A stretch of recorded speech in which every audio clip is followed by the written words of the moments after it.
a iniciar con el tema. La semana pasada vimos, hace 15 días vimos todo lo que fue la primera parte de lo que podemos, o yo di un resumen de todas las cosas, de lo que los historiadores han podido ir recabando a través de más de 250 años, ¿verdad?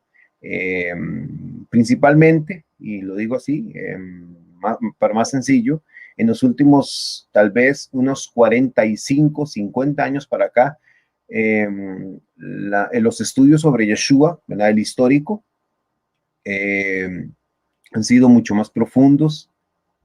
Han habido algunas descubrimientos, ¿verdad? Es decir, no sobre él directamente, porque es muy difícil, sino más que todo sobre tumbas del primer siglo, circunstancias. Por ejemplo, acaban de descubrir en Israel un clavo, ¿verdad? Pegado a un madero, ¿verdad? Entonces, y es del primer siglo, es decir, la crucifixión, ¿verdad? Entonces ya queda como un elemento de que sí, a pesar de que habían otros escritos antiguos que corroboraban que la crucifixión sí se hacía en el primer siglo, bueno, ese clavo con el madero, ¿verdad? Que se descubrió hace poco en Israel, comprobó una vez más que la crucifixión era un método que los romanos utilizaban, ¿verdad? Para castigar, ¿verdad? A los criminales, a los sediciosos, ¿verdad? Principalmente, y a los ladrones, ¿verdad? Las personas que eran, que se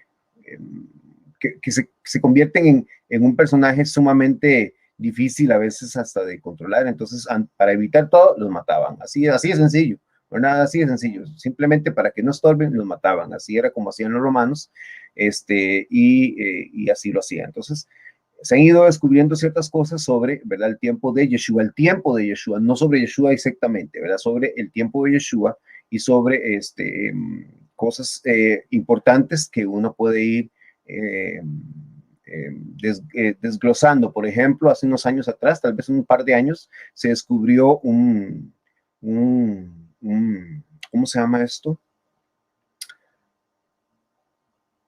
Como una placa romana en la cual estaba el nombre de Poncio Pilato, ¿verdad? Entonces, ya aparte de que Josefo ya había hablado de él y habían algunos documentos antiguos que hablaban sobre Poncio Pilato, ¿verdad? Esta vez ya había una placa, ¿verdad? Que hablaba sobre él, ¿verdad? Y entonces todavía lo relaciona más con él. Entonces, históricamente, digamos, podemos situar ciertas cosas, y Anás también, que era el sumo sacerdote en Jerusalén, también hay escritos, ¿verdad? Tanto dentro de la historia en Israel, ¿verdad? Tanto en el Talmud y en otro, creo que en el Talmud más que todo se menciona que en el tiempo de Anás, Josefo también habla sobre Anás, ¿verdad? Habla también sobre ¿cómo? Santiago, ¿verdad? Jacobo, ¿verdad? El hermano de Yeshua, el hermano carnal de Yeshua, también habla sobre él, que fue el que quedó cuando Yeshua murió, es el que quedó a cargo de la comunidad en Jerusalén.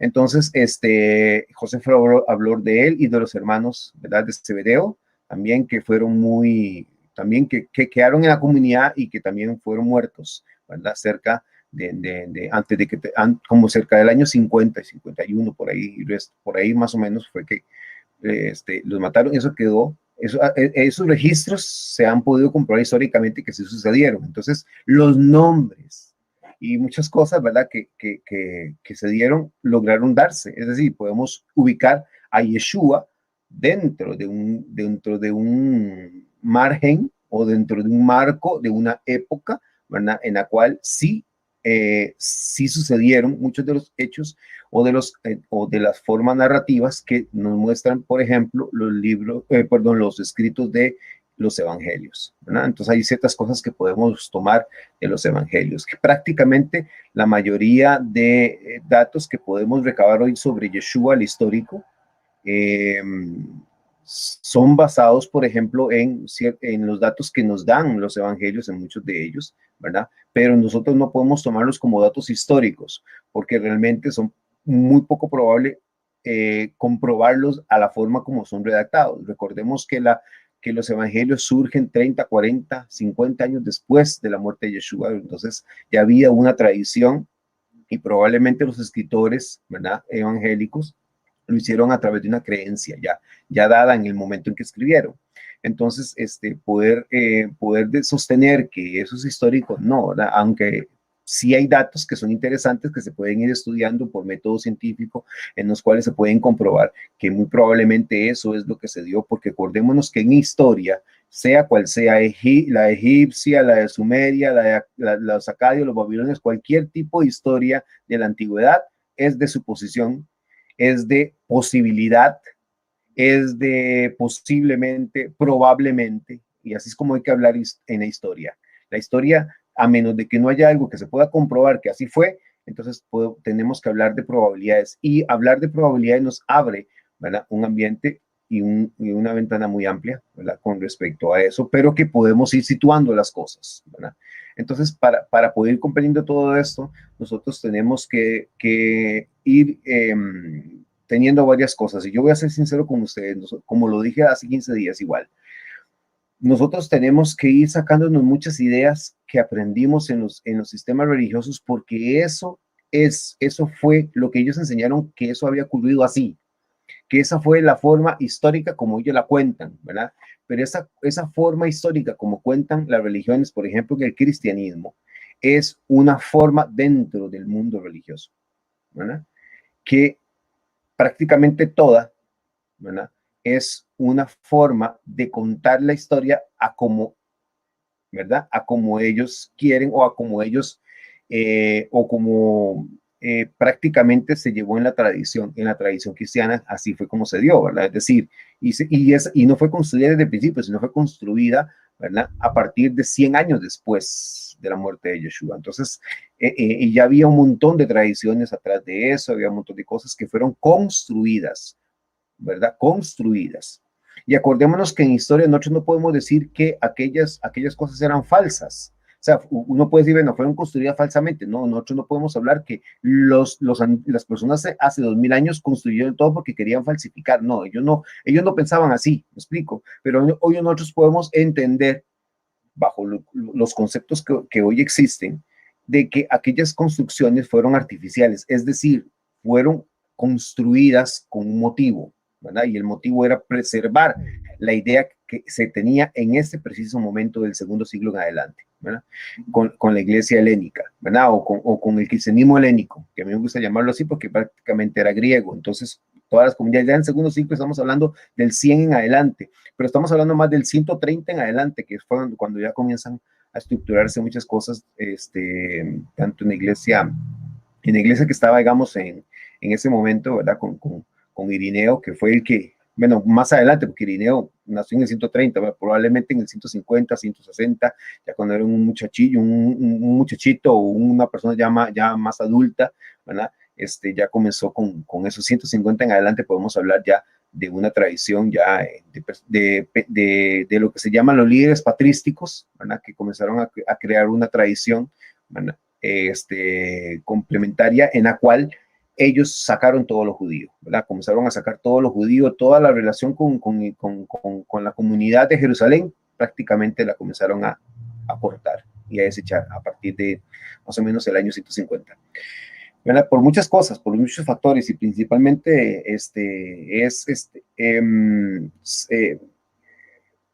sacar esa tradición, sacar la tradición, ¿verdad?, de la parte judía, y darle un trasfondo totalmente distinto, ¿verdad? Es que hay muchos, que después, no es que ahora no lo quiera tocar, sino es que es un tema que requiere es decir, de hablar toda una lección de eso, ¿verdad?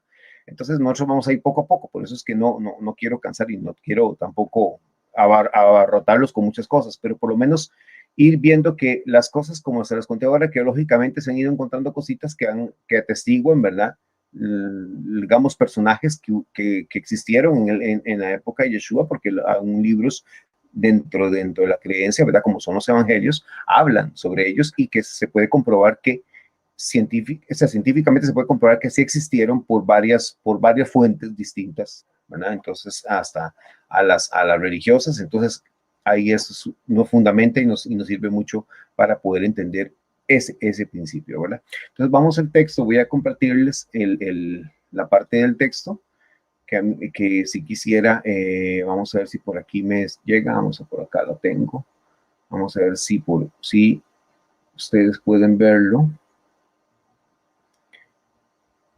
Vamos a ver si lo puedo compartir. Aquí está. No, no me llega no veo que no lo puedo compartir.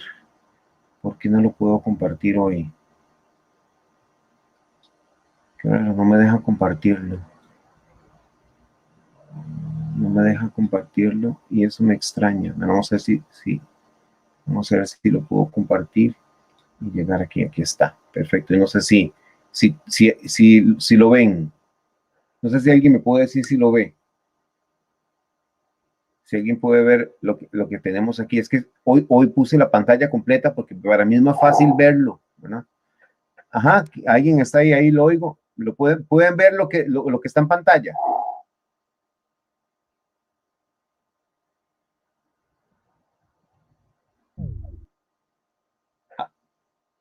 Ahí se oye como que alguien está hablando, pero no se le oye la voz. Una mancha gris. Se ve una mancha gris, pero no se ve nada. No se ve un texto. No, no se ve el texto, se ve como una nube. Va a llover. Ok, entonces vamos a ver. Entonces no voy a devolverme.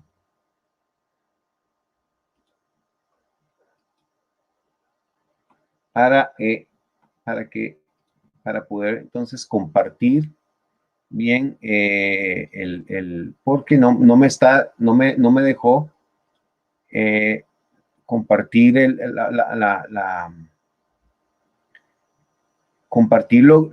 texto como la vez pasada lo compartimos, ¿verdad? Que la vez pasada lo compartimos bien y que lo vimos bien en la forma en la que estábamos bien compartiéndolo, digamos, ¿verdad? Vamos a ver si por aquí lo podemos ver, ¿verdad? Lo que me extraña es que no me deja compartir hoy. No me deja compartir hoy lo que quiero compartirles. Vamos a ver si.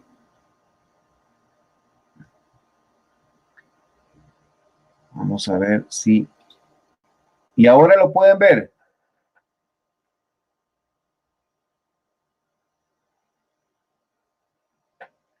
Pueden ver el texto.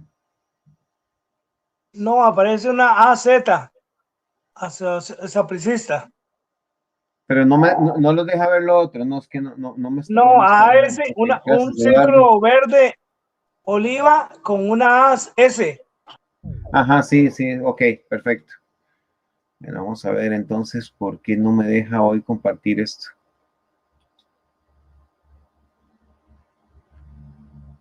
No me deja compartir hoy el texto. Entonces lo que voy a hacer es que lo voy a pasar por medio de la aplicación. Voy a pasarlo por el WhatsApp, ¿verdad? El del IMUT o el de la WhatsApp, bueno, el de la comunidad, porque en ese fue que lo metí. Entonces lo voy a meter ahí, lo voy a pasar por ahí para que ustedes lo puedan tener. Y entonces, para no atrasar más con la enseñanza, ustedes pueden ir conmigo, yo les digo la página y ustedes van siguiendo ahí conmigo la página, que creo que es más fácil, ¿verdad? Yo lo que quería era enseñarles el mapa, enseñarles unas fotos, pero vamos a ver si lo logro hacer ahorita. Entonces, vamos a ir, ya lo voy a pasar en este momento, el PDF, del capítulo 1, ¿verdad? Y ahí está pasándolo. No pesa mucho, ya lo pasé, ahí lo pueden ver ya por medio del WhatsApp, de la comunidad, ahí lo pasé por ahí lo voy a dejar. Ahora voy a tratar de ver el por qué no me deja transmitir, no me deja,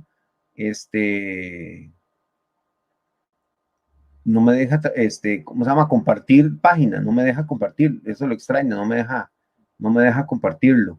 ¿verdad? Es algo, porque la vez pasada sí me dejó compartir las cosas y sí lo pude compartir muy bien, ¿verdad? Bueno, aquí está, ya lo encontré. Ahora sí, pero ahí lo tienen también, ahí se lo voy a, ya ahora sí, ya lo podemos ir viendo. Yo creo que ya ahora sí lo pueden ver, ¿verdad?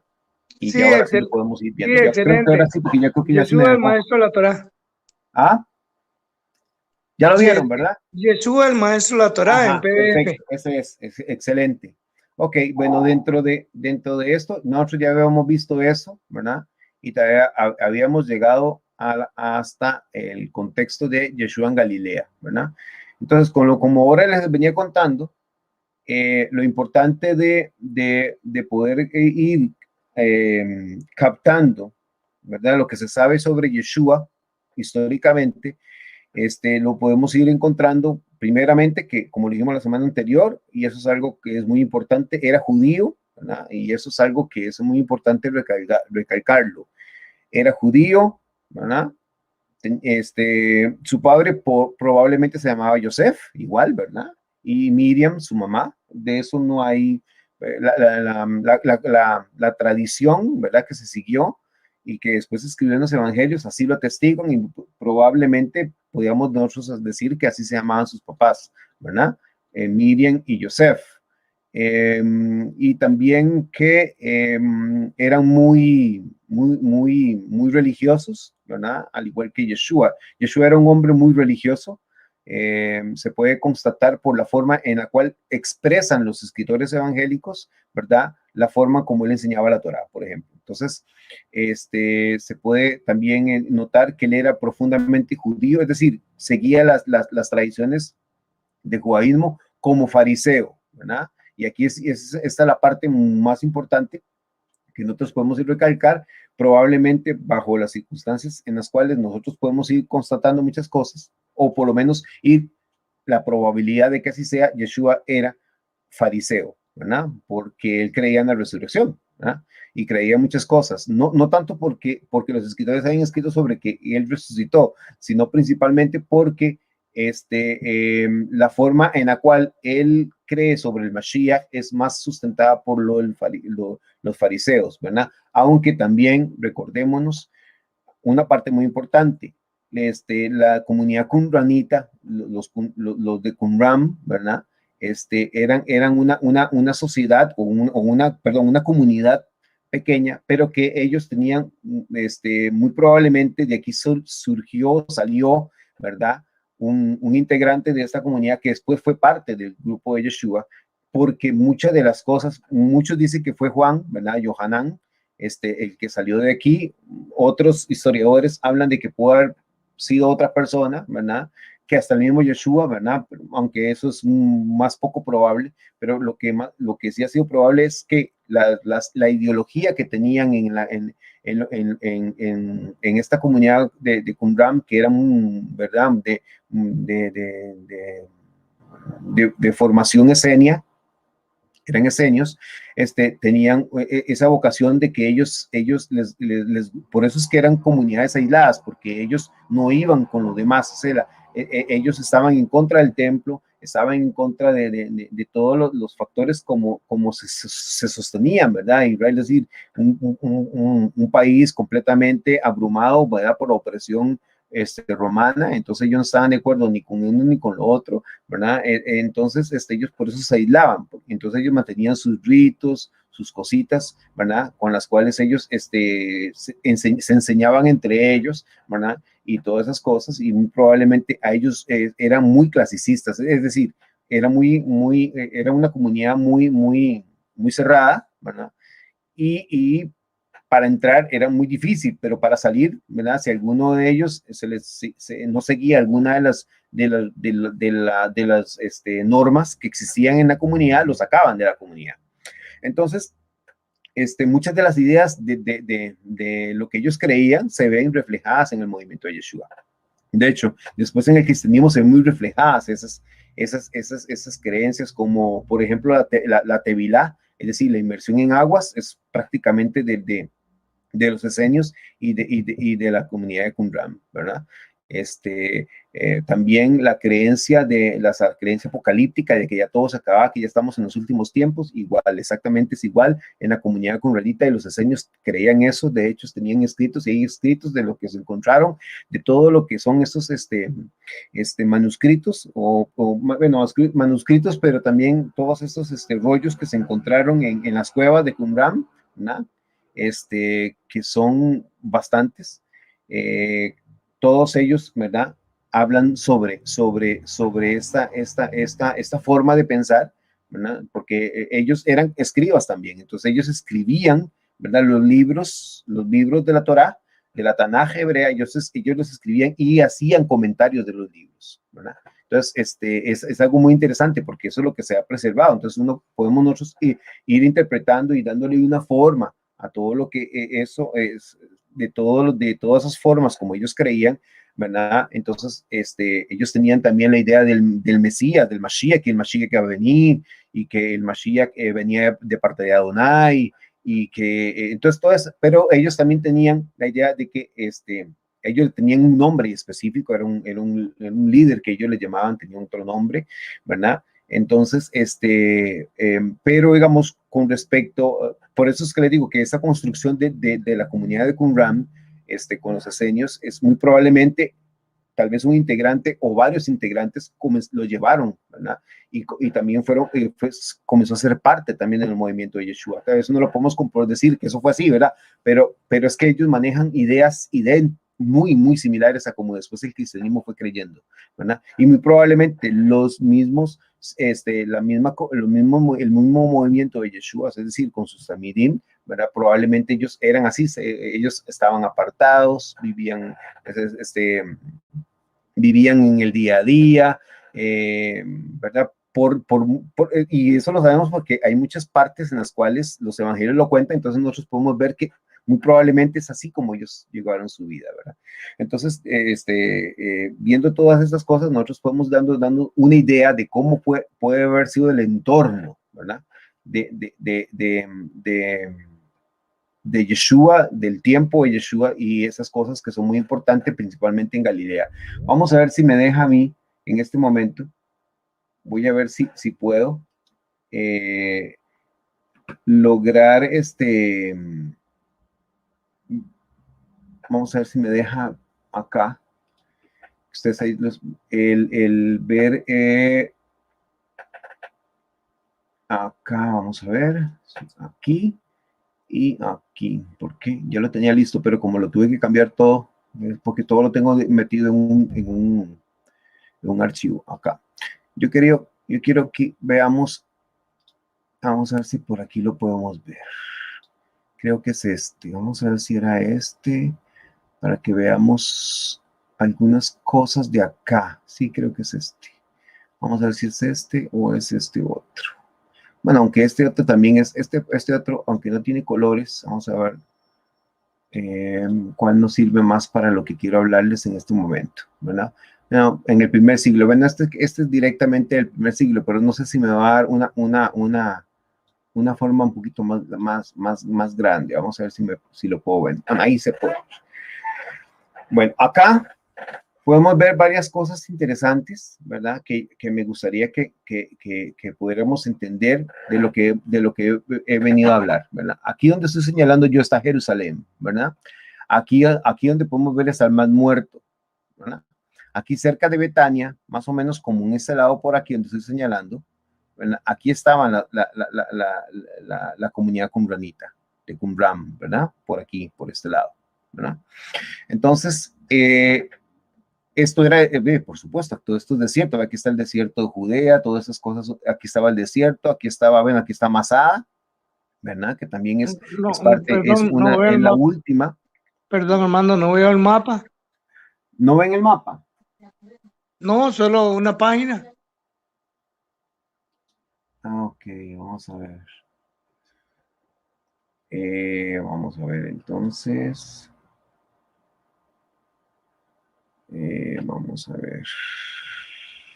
Es que aquí me da la impresión. Vamos a ver si aquí.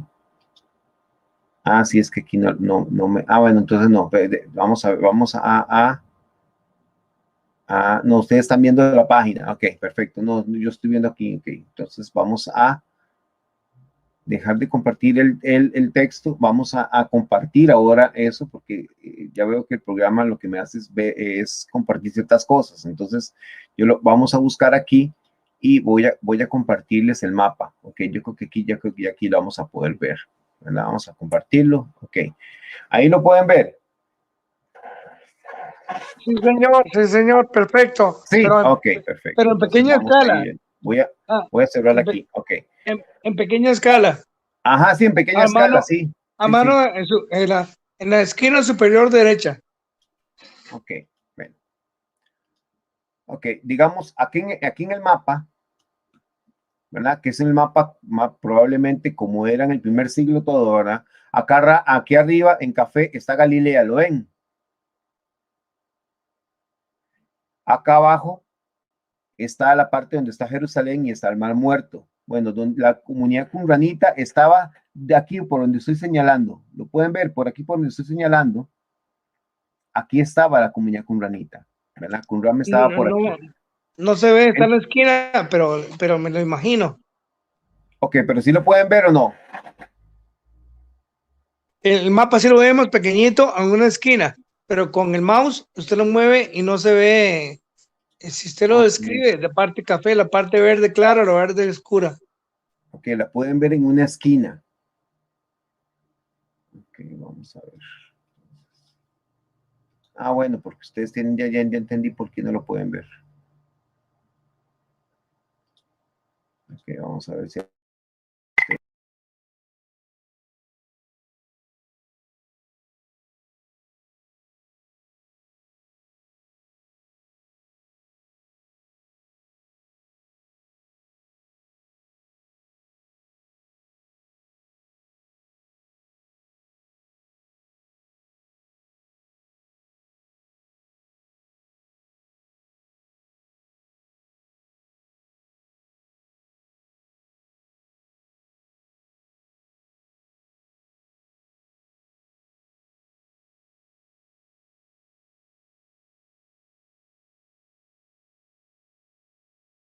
Aló, se quedó callado. Buenas.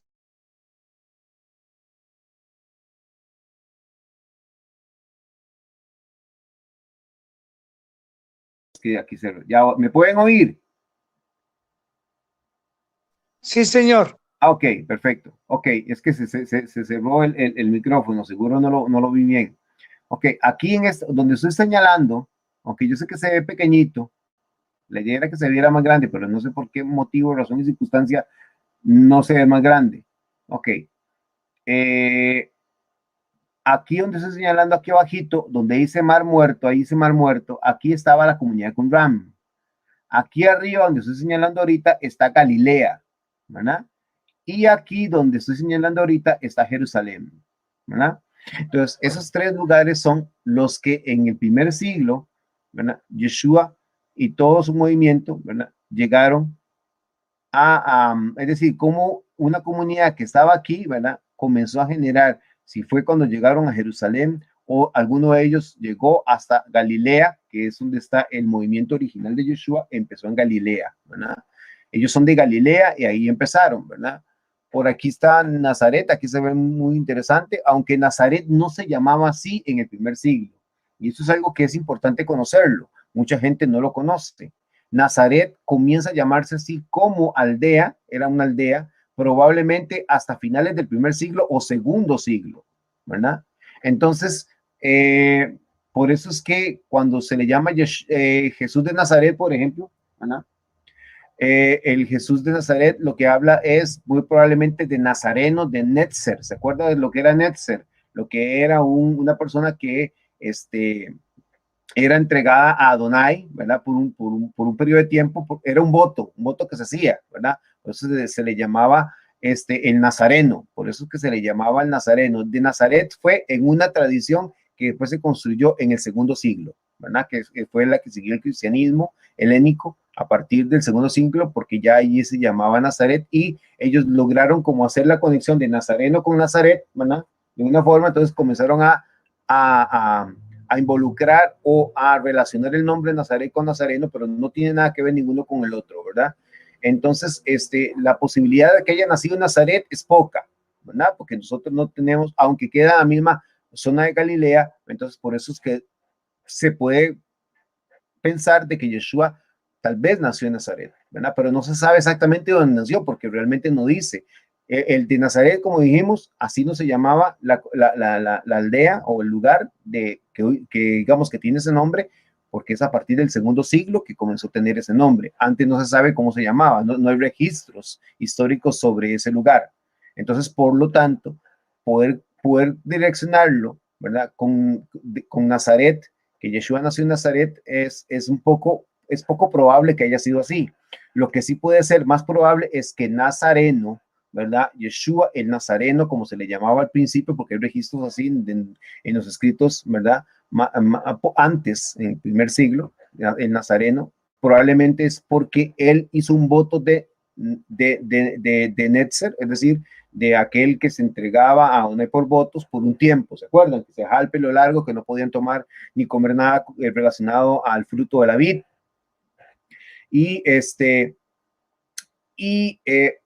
es ese voto lo que le procuraba a la persona era entregarse más a Adonai, ¿verdad? Entregarse más a Adonai, y para eso eran los votos. Una persona podía hacer el voto de Nazir varias veces en su vida, ¿verdad? Entonces, no sabemos si Yeshua lo hizo una vez o varias veces, no se sabe, pero si tiene el sobrenombre Nazareno es por medio de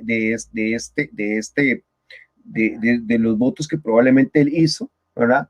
Eh, Quizás, ¿verdad? Y esa es otra probabilidad por ese llamado que él sintió, ¿verdad?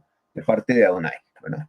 Entonces, eso es muy importante siempre, ir comprendiéndolo, ¿verdad? Porque eso es lo que a nosotros nos enseña más, profundizar, ¿verdad? Profundizar en la forma en la cual vamos conociendo, lo que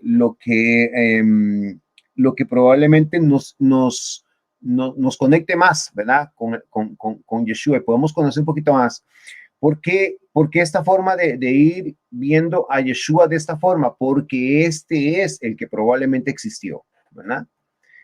Y como lo vamos a ir viendo después, ya cuando hablemos más sobre el Cristo de Pablo, porque también todo está relacionado, recordémonos que si Yeshua no hubiera muerto, o sea, después de la muerte, ¿verdad? Es cuando comienzan a formarse las creencias posteriores. Antes no, ¿verdad? Y recordémonos que antes de que muriera es algo que tenemos que ir reconstruyendo de una forma en la cual tenemos que ir buscando como por pedacitos, ¿verdad? Y viendo dónde se saca la información. Pero ¿por qué es importante? Porque nos lleva al maestro. El maestro que enseñó la Torá, porque es la moralidad que a nosotros nos interesa para la vida, ¿verdad? Y si nosotros seguimos al maestro que nos enseñó esa moralidad, en el cual seguimos a amar al prójimo como nosotros mismos, ¿verdad? Siguiendo el mismo alineamiento que seguía la Torá desde época de Moshe, pero ahora directamente relacionado con el corazón, ¿verdad? Siguiendo el mismo alineamiento que Moshe dijo, que estaba cerca de tu corazón. Entonces, pero Yeshua enseñó una forma, que probablemente, y eso es lo que quería llegar, es que sus discípulos lo siguieron de esa forma. Yeshua era un hombre completamente enérgico, ¿verdad? Ya lo hemos hablado otras oportunidades que Yeshua era enérgico, era sumamente religioso y era una persona capaz de transformar todo, ¿verdad? Es decir, era un hombre que realmente impulsaba a otros, ¿verdad? A seguir seguir un camino, seguir algo, ¿verdad? Seguir direccionando hacia algo porque se ve que después de la muerte, y eso que ahorita lo vamos a ir viendo un poquito más, como lo hablamos hace 15 días, para los discípulos, la muerte de Yeshua fue un cataclismo. Es decir, y se ve porque en algunos evangelios se nota, se hace una poca referencia de que se dispersaron todos como ovejas, se dispersaron, ¿verdad? Se dispersaron y también algunos de los textos dice que muchos regresaron a Galilea y otros se quedaron escondidos en Jerusalén, ¿verdad? Y en otras tierras, ¿verdad? Posteriormente, ahí uno lo saca por lógica, ¿verdad? Que cada uno regresó de donde era, probablemente de los que seguían a Yeshua, ¿verdad?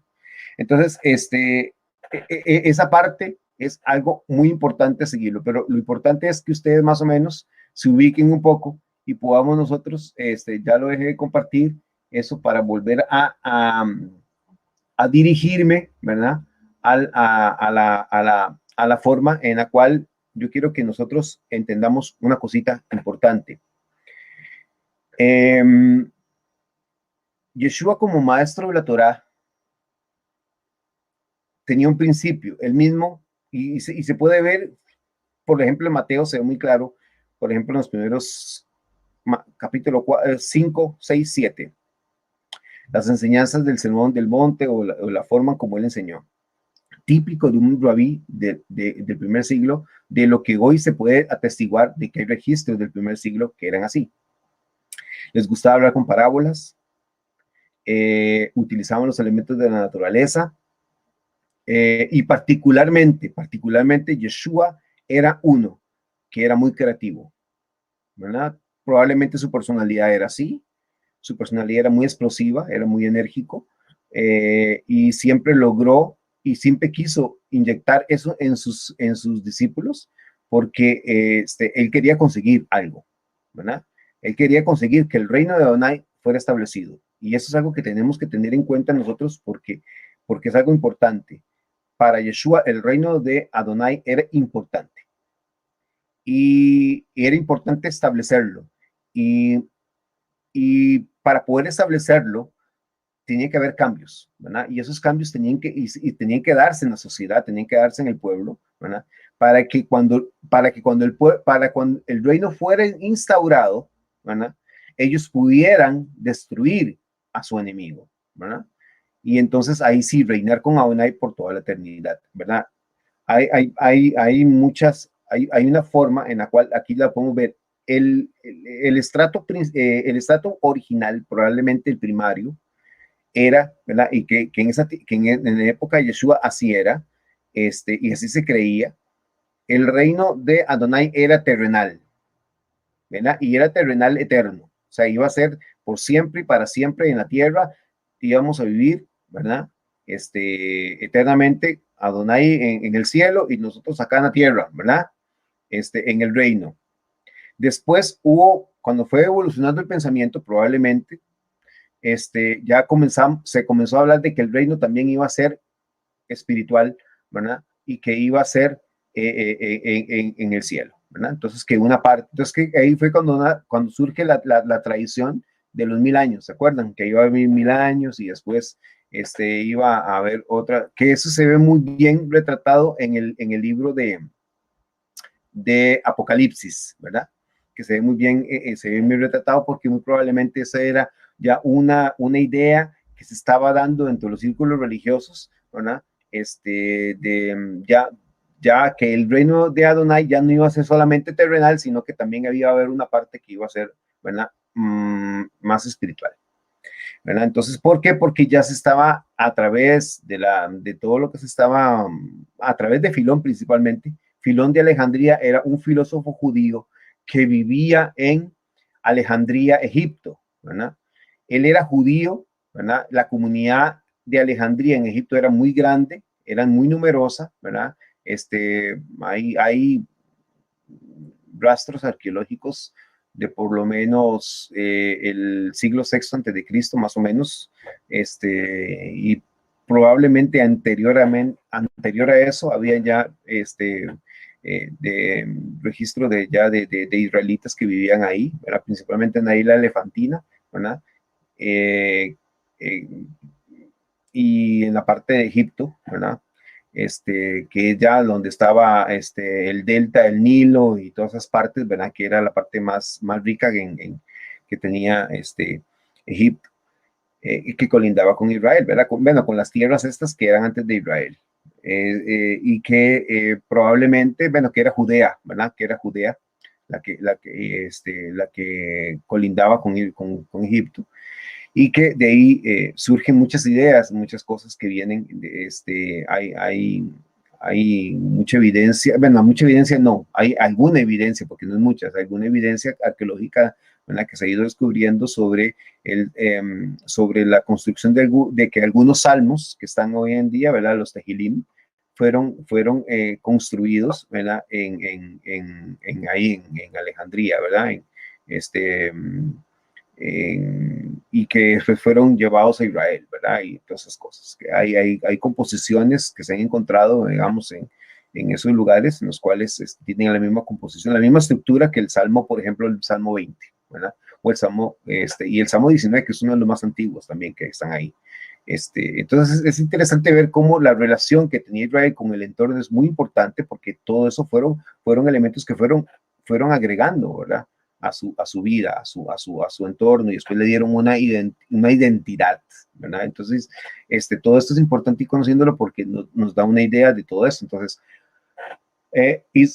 la construcción del pueblo de Israel no fue sencilla, y soy sincero, no es sencilla, y no ha sido sencilla, y si usted lo puede, en la realidad histórica, Israel era un montón de pedacitos. ¿Por qué un montón de pedacitos? Porque eran muchas etnias, eran muchos pueblitos, muchas aldeas, ¿verdad? Que estaban en ese pedazo de tierra, y que todos estaban en dos partes, en el reino del norte y en el reino del sur, que era Judea, ¿verdad?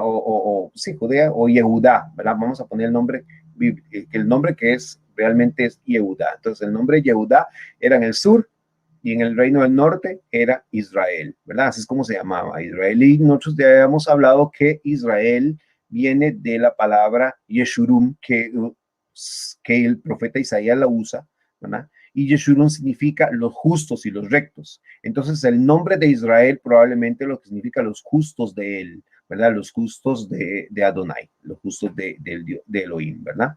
Entonces, es bonito saber porque la etimología del nombre nos asegura de que desde el principio el pueblo de Israel se sentía diferente o distinto a los demás, como después trataron e impulsaron esa forma de ser diferente a las demás naciones, ¿verdad? Entonces, la Torah se construyó una Torah a través de lo que Adonai les dio, y esa Torah la construyeron para el pueblo. Se unieron los dos pueblos, ¿verdad? Después de Babilonia, siglo VI, vinieron con una tradición, la formaron y comenzaron a formar una identidad.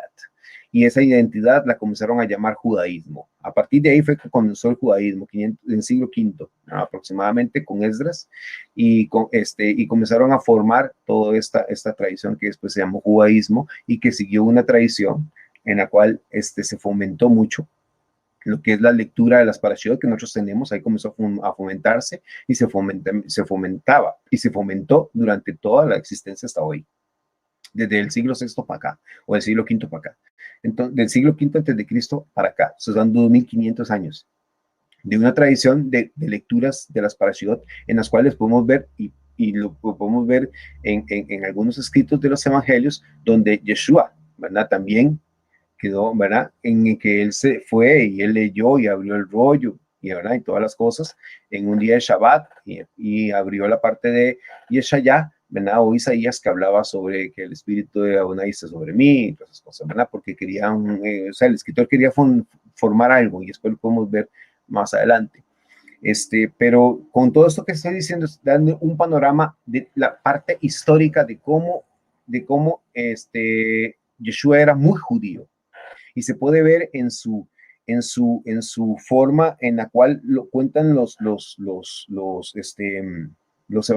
evangelistas. Los evangelios cuentan que Yeshua era muy judío, muy seguidor de la Torá, completamente era maestro de la Torá, y por eso es que a mí me impulsa mucho que nosotros comprendamos esto, que comprendamos mucho el por qué Yeshua era un hombre capaz de transportarnos a nosotros sobre eso que él veía tan necesario en el pueblo, y que los mismos profetas, ¿verdad? Desde el siglo VIII, 800 años antes, con Isaías para acá, ¿verdad? Pasando por todos los profetas, vieron la importancia de seguir y ser justos en las acciones, ser justos en la forma de cómo accionar y de actuar hacia el que estaba más desvalido, a la persona que estaba más débil, a la persona que tenía alguna necesidad, ¿verdad? Tratar de que tenía la supliera. Y desde la época estamos hablando 800 años antes de Yeshua, ya estas cosas se estaban fundamentando al pueblo de Israel, pero por muchas formas, por muchas ideologías y por muchas cosas que pasó Israel, ¿verdad? Principalmente por las divisiones políticas y religiosas que había en el momento, el estira y encoge, hubo guerras civiles, hubo guerras adentro, y también todo lo que sucedió afuera de ellos, ¿verdad? Con Egipto y con Babilonia, que terminó porque Israel, desgraciadamente, por decirlo de una forma, era un puente, ¿verdad? Para pasar de un lado a otro y como estaba en el medio, como era un pueblito pequeño, ¿verdad? Siempre fue dominado. Por eso es que siempre fue dominado por Egipto o fue dominado por Babilonia o por Asiria o por todos estos pueblos. Entonces es importante conocer eso para ver por qué en el momento en que Roma ya tenía 63 años de estar ahí encima de los, ¿verdad? De los judíos en la época de Yeshua, ya tenía 63 años de opresión. Imagínense cómo estaba el pueblo, imagínense cómo estaba todo. Y un rabino del norte, como ahora les enseñamos, como ahora lo veíamos en el mapa, muy al norte, ¿verdad? De Israel, 120 kilómetros al norte, está Galilea, de Jerusalén, y ver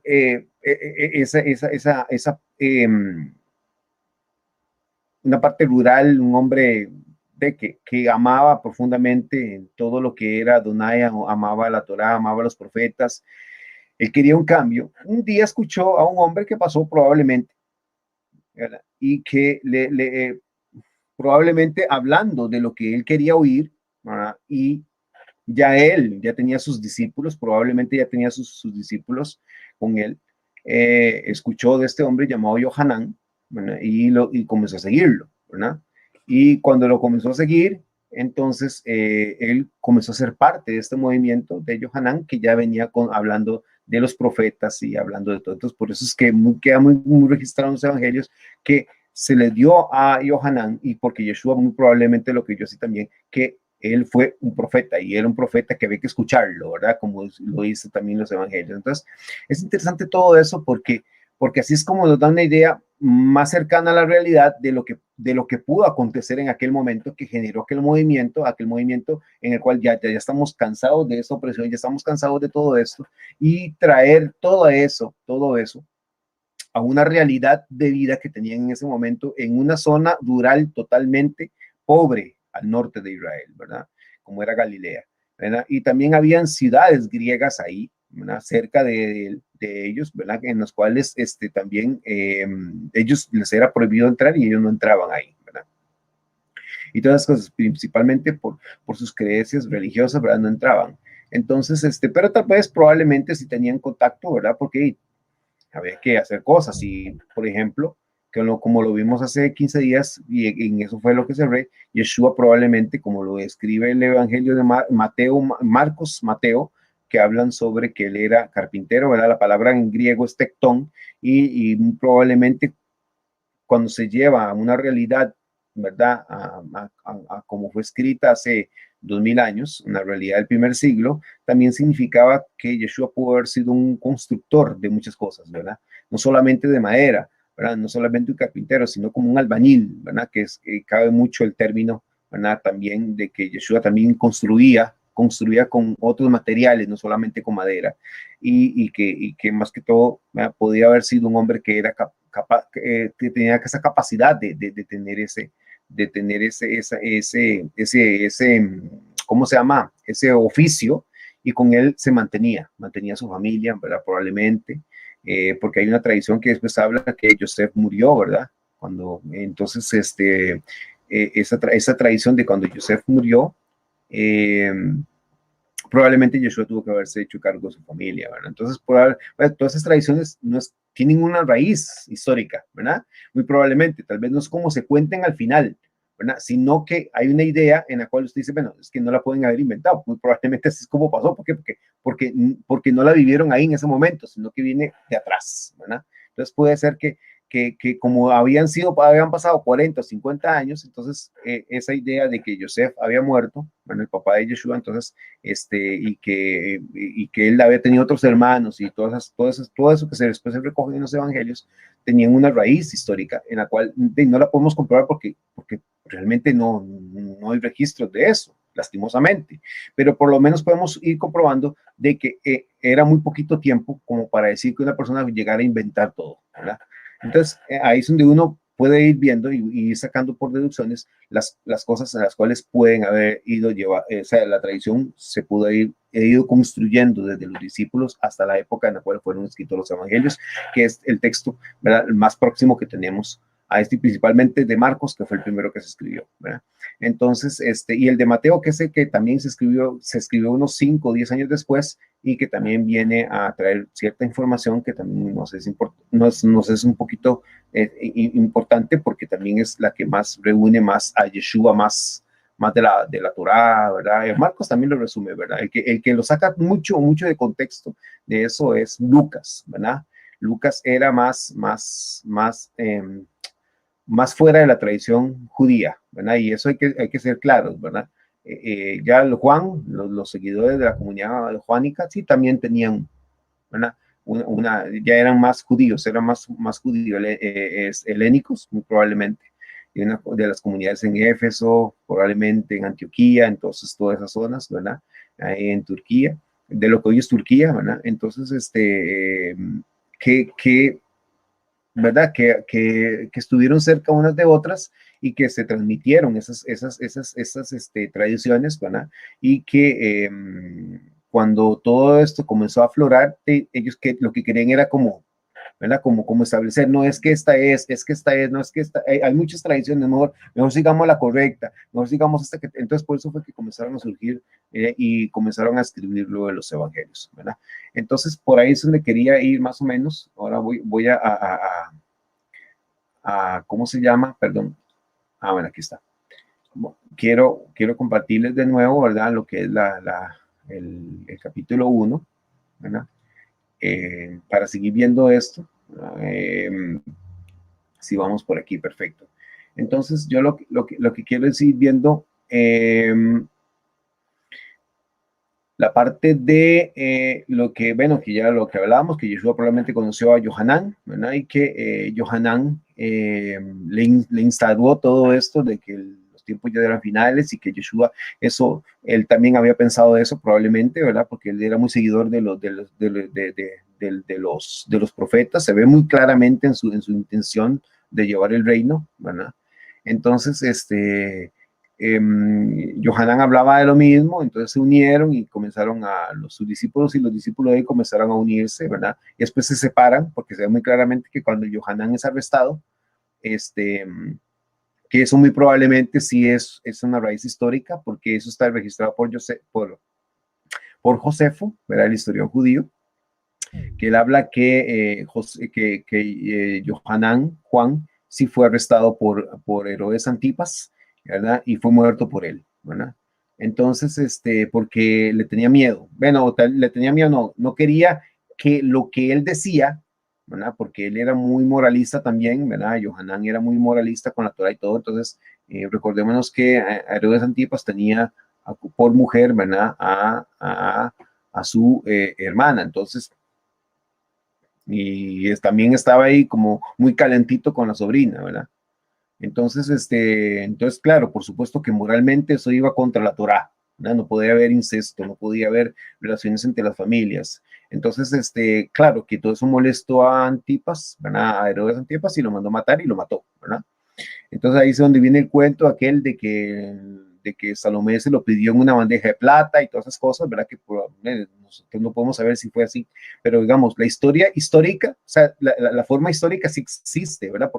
Porque sí se dio, o sea, sí lo mataron a Yohanan y fue Herodes porque le estorbaba lo que le decía, y entonces él, para que el pueblo no escuchase, ¿verdad? Cosas de él, ¿verdad? No quería tener problemas con los romanos también por tal vez una sedición o algo así, que se levantase, entonces lo mandó a matar, ¿verdad?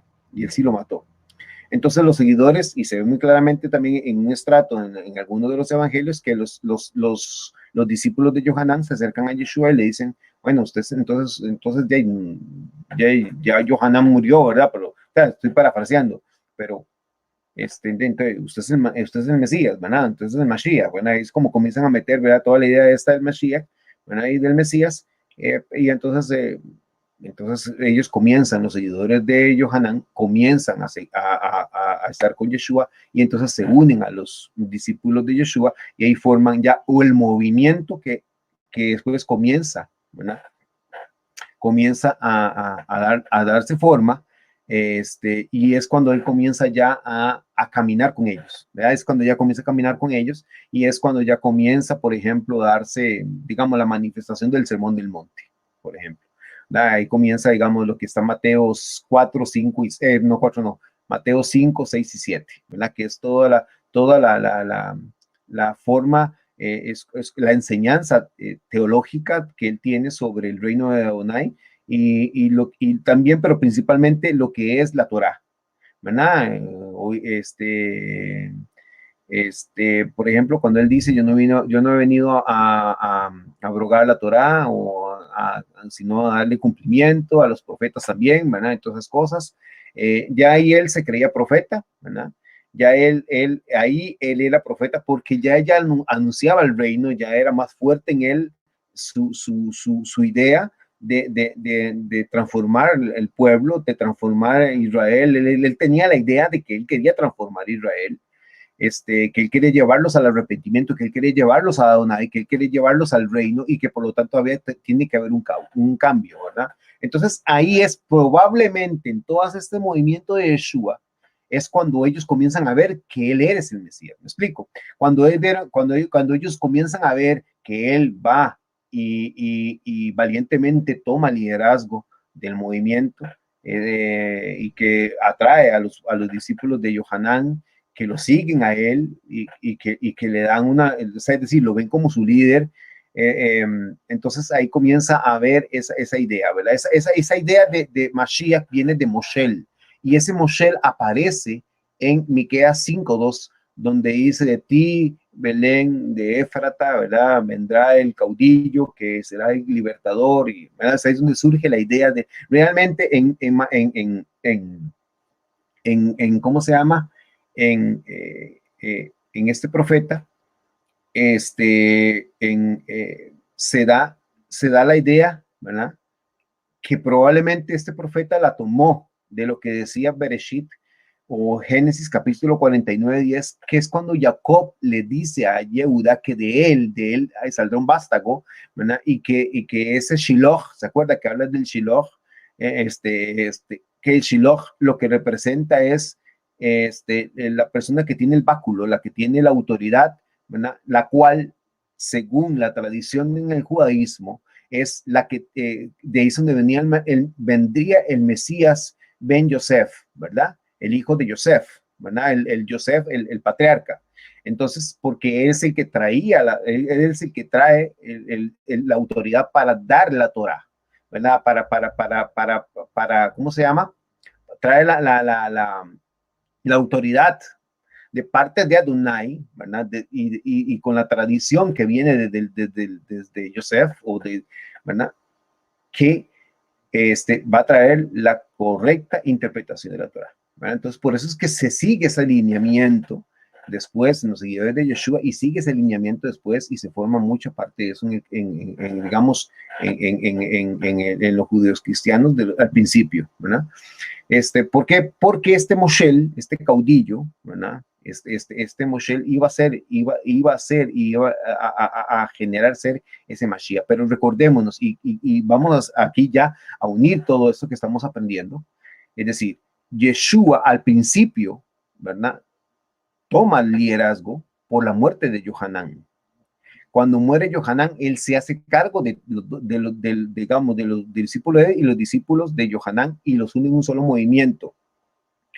Lo que pretende Yeshua es llevarlo a todo Israel. Entonces comienza desde Galilea, comienza a moverse hacia el sur, que es cuando se une, ¿verdad? Cuando él se da cuenta que muere Yohanan, Y entonces cuando los discípulos lo buscan a él, cuando él viene y está muy probablemente en el camino entre Galilea y Jerusalén, cuando él venía hacia acá, ¿verdad? Probablemente para alguna fiesta, y, y comienza ahí a darle esa sazón, a darle esa forma de ya anunciando el reino, ¿verdad? Ya, entonces, cuando él anuncia el reino, ya es profeta, ¿verdad? Ya ahí es profeta. Entonces, cuando él comienza a anunciar el reino y comienza a anunciar el reino de una posición, entonces, ahí es donde comienza él a fungir su parte como profeta, y es ahí donde comienza a construir en la gente que comienza a seguirlo, ¿verdad? Entonces cuando dice, muy probablemente siguiendo a su maestro Yohanan, ¿verdad? Arrepentidos, arrepiéntanse, y entonces ahí el movimiento sigue la misma parte, ¿verdad? Porque eso lo llevan en todo tiempo, ¿verdad? Que es lo lee la tevila en aguas, o sea, para que haya arrepentimiento. El arrepentimiento no solamente es de decirlo, el arrepentimiento es que tiene que ver un genuino cambio en el corazón. Para Yeshua era importante eso, y de hecho Mateo 15 es el que lo habla, de qué es lo que contamina al hombre, no es lo que come, sino lo que sale de su corazón. Entonces, para él, la posición de la pureza que tiene que haber en el corazón del hombre tiene que ser marcada por una moralidad constante, ¿verdad? Por eso es que nosotros es importante la Torá, y por eso la estudiamos semanalmente, porque es importante la moralidad que nos muestra la Torá. Y ahora les voy a hacer un comentario rápido de algo que leía ahora de un estudio científico que hicieron, que es sumamente importante, que ahora vamos a ir viendo eso, que me parece que es importante, que va con todo esto, es que va con todo esto. Entonces, la posición, digamos, de él de ser caudillo, ¿verdad? Es decir, cuando él fue líder y cuando comenzó a ser este profeta que comenzó a anunciar, y con esa fuerza que yo me imagino a Yeshua con esa fuerza capaz de mover a la gente, porque sé cómo yo lo puedo percibir, por cómo después el movimiento siguió después de la muerte de él, a cómo siguió el movimiento. Y ahí se ve claramente, ¿verdad? Que no se dio en otros líderes israelitas, y de hecho Yeshua marcó mucho el judaísmo después de esto, ¿verdad? ¿Por qué? Porque mucho quedó registrado, ¿verdad? Tanto en la Mishnah como en el Talmud, ¿verdad? Que después fue borrado, lastimosamente después fue borrado, pero hay muchas referencias de algunos escritos que hablan sobre eso del Talmud, ¿verdad? En el cual el nombre de Yeshua aparecía, ¿verdad? Principalmente muchas ideas de él. Claro que después, ¿verdad? Porque mucha corriente también fue cambiada por Josefo, ¿verdad? Que Josefo también lo tenía entre los líderes que habían avergonzado a Israel. Por eso es que después se ve mucho, se ve muy abrupto, ¿verdad? Es decir, Josefo hizo una cosa y después hay evidencia que hay sinagogas con el nombre de Yeshua, por ejemplo, descubiertas arqueológicamente. O sea, Yeshua, y eso estamos hablando del siglo III, o sea, 300 años después de la muerte de Yeshua, todavía Yeshua era fuerte. Y estamos hablando de una sinagoga en Judea, ¿verdad? En Yehudá, o sea, al sur de Israel, donde estaba Jerusalén al sur, donde estaba Belén, donde estaba todo el Mar Muerto. Imagínense. Ahí hay una comunidad, una sinagoga que descubrieron ¿cómo se llama? Se encontraron las ruinas de está el nombre de Yeshua. Entonces, sí, Yeshua sí marcó la vida de Israel, ¿verdad? Tal vez no como nosotros hubiéramos querido, ¿verdad? Ni tampoco como el cristianismo dice, ¿verdad? Porque realmente la evidencia histórica habla de algo totalmente distinto, ¿verdad? Con el Yeshua histórico, ¿verdad? Tal vez después, con la formación del Cristo, ¿verdad? Digamos, la parte teológica, ¿verdad? Entonces ahí tal vez sí podemos decir que Yeshua pasó por muchas etapas, ¿verdad? Como el Cristo, pero ya digamos dentro de una evolución teológica, ¿verdad? Pero digamos el histórico, ¿verdad? Que es importante, inicia aquí, inicia como profeta, ¿verdad? Inicia como este caudillo, este Moshel, ¿verdad? Que es la palabra que genera Moshel, de la raíz de la palabra Mashiach, que es ungido. Entonces el Moshel era un líder caudillo militar que estaba ungido, ¿no? Que era capaz de hacer las cosas por Adonai. Entonces es ahí cuando todos sus discípulos lo ven como el Mashiach, ¿verdad? Por eso es que se ve muy claramente en los evangelios cuando ellos le preguntan, ¿eres tú el Mashiach? Es decir, tal vez aquí hay muchos factores que nosotros podemos ir hablando poco a poco. Pero uno de ellos era porque había una inquietud en ellos, porque veían a este hombre y veían la capacidad que tenía, cómo hablaba, cómo se movía, lo que hacía y todas las cosas que probablemente no pudimos saber ni saber, ni desgraciadamente no vamos a poder saber sobre Yeshua, ¿verdad? Que él hizo y que habló y que movió y que hizo de todo. Y también ver porque esas preguntas que aparecen en los evangelios me parecen también como muy lógicas de parte de ellos. Eres tú, ¿verdad? Porque ellos lo que buscaban era, y también, por supuesto que esto es una tradición, ¿verdad? Que después se lleva en los evangelios, ¿verdad? Que después lo podemos ver, yo creo que viene en el texto de hoy. Pero tal vez lo podemos hablar la semana entrante un poquito más, que es la forma como después la forma como creían los escritores y fueron redactando los evangelios para llevar una idea, ¿verdad? Una idea. Esa idea es la que después, es la que yo les digo a ustedes que teológicamente fue ganando más terreno en algunos lados que en otros, ¿verdad? Pero que dentro de la realidad que hoy, digamos, que inicia todo digamos, el Yeshua histórico, es como este Moshe, ¿verdad? Este Moshe era un líder, era un caudillo. Yeshua era un caudillo. Después se convirtió en un caudillo, ¿verdad? Y además de ser un rabí, un maestro de la Torah,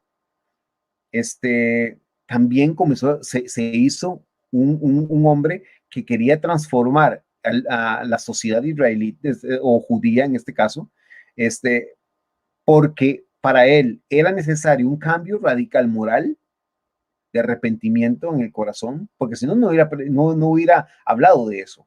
Yeshua no hubiera hablado de eso, no hubiera quedado registrado en los evangelios que él dijo, oísteis que fue dicho, mas yo les digo, ¿verdad? Que esa fue la interpretación de Yeshua. O sea, si no, no hubiera quedado registrado, ¿verdad? Por algo es que quedó registrado, ¿verdad? Que después el escritor le metiera, digamos, su forma, porque él quería esa forma, pero muy probable, pero ahí se ve que hay una tradición que Yeshua enseñó Torah. Entonces, esa parte que él enseñó es la que a nosotros nos interesa para ver esa parte del ser humano que me refleja a mí, porque yo soy ser humano, me refleja a mí como lo que vive todos los días, ¿verdad? Entonces, ver esta parte en la cual él como Moshe, ¿verdad? Como Moshe, como ese líder que necesitaba Israel, él se vio así, porque después se llamó pastor, es un líder, ¿verdad? El líder que guía a todo el pueblo de nuevo al redil, es decir, al reino, ¿verdad? El redil ya es ya es un eufemismo de reino, ¿verdad? Es decir, vamos a ir al redil, es decir, el marco dentro del cual vamos a vivir, ¿verdad? ¿Cuál es el marco? La Torá tiene un marco. El reino de Adonai tiene un marco y ese marco es estar dentro de la voluntad de Adonai, y estar dentro de la voluntad de Adonai es por medio de la Torah, ¿verdad? Y esto es algo importantísimo de entenderlo, porque así es como después Yeshua pasó de ser profeta a ser Mashiach para sus seguidores, ¿verdad? Y entonces los llamaban ya Mashiach. Probablemente eso, ¿verdad? Más la forma como Yeshua es cuando llegó a Jerusalén fue cuando se alborotó el panal, ¿verdad? Con los líderes de saduceos, ¿verdad? Y con los fariseos, los otros líderes fariseos que habían, principalmente maestros de la Torah, los rab de la Torah que habían, ¿verdad? Que también tuvieron encuentros con él. Y todos tuvieron encuentros con él porque Yeshua no era el que se quedaba callado. Por eso yo les digo, Yeshua no se quedaba callado. Yeshua se dio a conocer. Ya me explico. Y eso queda muy en evidencia. Por eso es que, claro, ya los redactores bíblicos lo que dan es que él ya venía, ¿verdad? Con esa parte divina, y que él venía de parte de Dios. Entonces todos tenían que escucharlo. No, pero en la realidad, en lo que probablemente ocurrió fue que Yeshua no se quedó callado. Él llegaba a que lo escucharan, ¿verdad? Él llegó a que lo escucharan. ¿Por qué? Porque él estaba totalmente seguro que el reino de Adonai iba a empezar en cualquier momento, y que por lo tanto, si no había cambios, no iba a pasar. Por eso es que les dijo, el reino de Adonai se ha acercado a ustedes, el reino de Adonai se acercará a ustedes, ¿verdad? Entonces, ¿cómo? Hay que impulsarlo, hay que traerlo, tenemos que buscar el arrepentimiento. Entonces, ese arrepentimiento estaba marcado por medio de la tevilá, ¿verdad? En la señal pública de que querían un arrepentimiento, entonces se sumergían. Y ahí muy probablemente tenían esas campañas, ¿verdad? De ir al río Jordán, al Jardín, hacerlo y entonces seguir en el movimiento y seguir esto, ¿verdad? Por eso es que hubo varias épocas en que probablemente Yeshua anduvo por todas estas tierras buscando todas este montón de personas porque él lo que quería era llegar a eso. Y eso es muy importante, ¿verdad? Entender por dónde surge la idea del Mashiach, del Mesías en él, ¿verdad? De lo que sus líderes, de lo que sus discípulos vieron en su líder, ¿verdad? Y cómo esa figura, ¿verdad? Ellos decían, no, este es el rey que nosotros necesitamos, por supuesto, si hay una persona que usted sigue y usted ve que moralmente es una persona capacitada para lo que está hablando y es una persona que da fruto, ¿verdad? Porque eso es lo que creía Yeshua, un hombre que daba fruto, ¿verdad? Probablemente muy bien educado por Joseph y por Miriam, ¿verdad? Inculcado en la Torah y muchas cosas. Por supuesto, todo lo que él creía, más lo que le enseñó Yohanan, que desgraciadamente no lo sabemos, lastimosamente, pero se puede ver en la formación que él tuvo después, cómo él desarrolló ese liderazgo y cómo él llegó a hacer ese Mashiach para sus seguidores, ¿verdad? Porque ellos en boca de ellos es que ellos decían que él era el Mesías. Entonces, esa figura de rey que ya tenía esa connotación y ese significado en la época de Yeshua, en la época digamos, en el primer siglo, cuando vivió Yeshua, tenía esa connotación de rey, del rey esperado por Israel para que lo liberara, ¿verdad? De toda esa opresión de los romanos. Entonces, es ahí donde comienza a surgir, ¿verdad? Todo esto, ¿verdad? Y lo vamos a leer, vea, aquí mismo en la pantalla lo podemos tener, dice, el Evangelio de Mateo muestra algo sobre esto que expresó Yeshua, dice, no supongan que yo he venido a traer paz o shalom, ¿verdad? A la tierra. No es paz lo que he venido a traer, sino espada, porque he venido a poner al hombre en contra su padre, a la hija contra su madre, a la nuera contra su suegra. Por tanto, los enemigos del hombre serán los miembros de su propia casa. Mateo 10, 34, 35. Y él toma lo que dijo el profeta Miqueas. Vea qué interesante. Miqueas dice, ay de ti, tu tiempo de venganza ha llegado. Ahora será el tiempo de las lamentaciones. No confíes en amigos, no pongas confianza en guías, ¿verdad? Cuidado con tu esposa, como para no confiar nada a ella, pues el hijo deshonra a su padre, la hija se levanta en contra de su madre, la nuera contra su suegra, a aquellos en la casa será los enemigos del hombre. Ve qué interesante, Yeshua toma la idea de Miqueas y él mismo como profeta la lanza y dice, no, esto es lo que va a ocurrir. ¿Por qué? Porque lo que él estaba trayendo a Israel o a Jerusalén, en este caso a la parte de Yehudá, era una división, y él mismo lo dijo, yo vengo a traer división, yo no vengo a traer paz, yo no vine aquí, yo vengo aquí que me oigan, yo vengo aquí que me oigan, ¿verdad? Y se lo dijo muy probablemente a los saduceos, ¿verdad? A los líderes saduceos y se lo dijo a los líderes fariseos. Yo vengo aquí, yo no vengo a traer paz, señores. Yo no vengo aquí a darme la manita con ustedes, a hablar de intercambio de cosas. No, yo vengo a decirles las cosas como son y así es como el Padre las quiere. Muy probablemente eso fue lo que dijo Yeshua. Por eso es que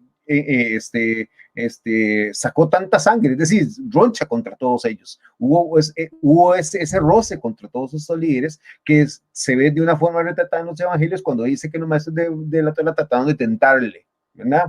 O trataron de buscar, o sea, ahí se ve claramente que Yeshua sí tuvo un encuentro directo con ellos y no fue un muy agradable encuentro.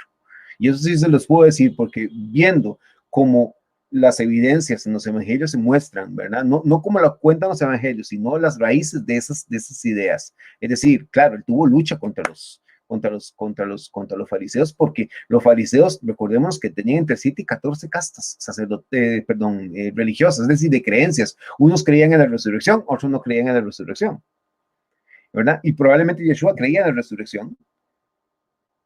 Y los que no estaban a favor de eso, que eran fariseos, le decían, pues usted es uno de nosotros y nos habla de algo que no creemos. Entonces, esas cosas son las que históricamente sí se puede ver, porque eso sí, habían ese montón de roces.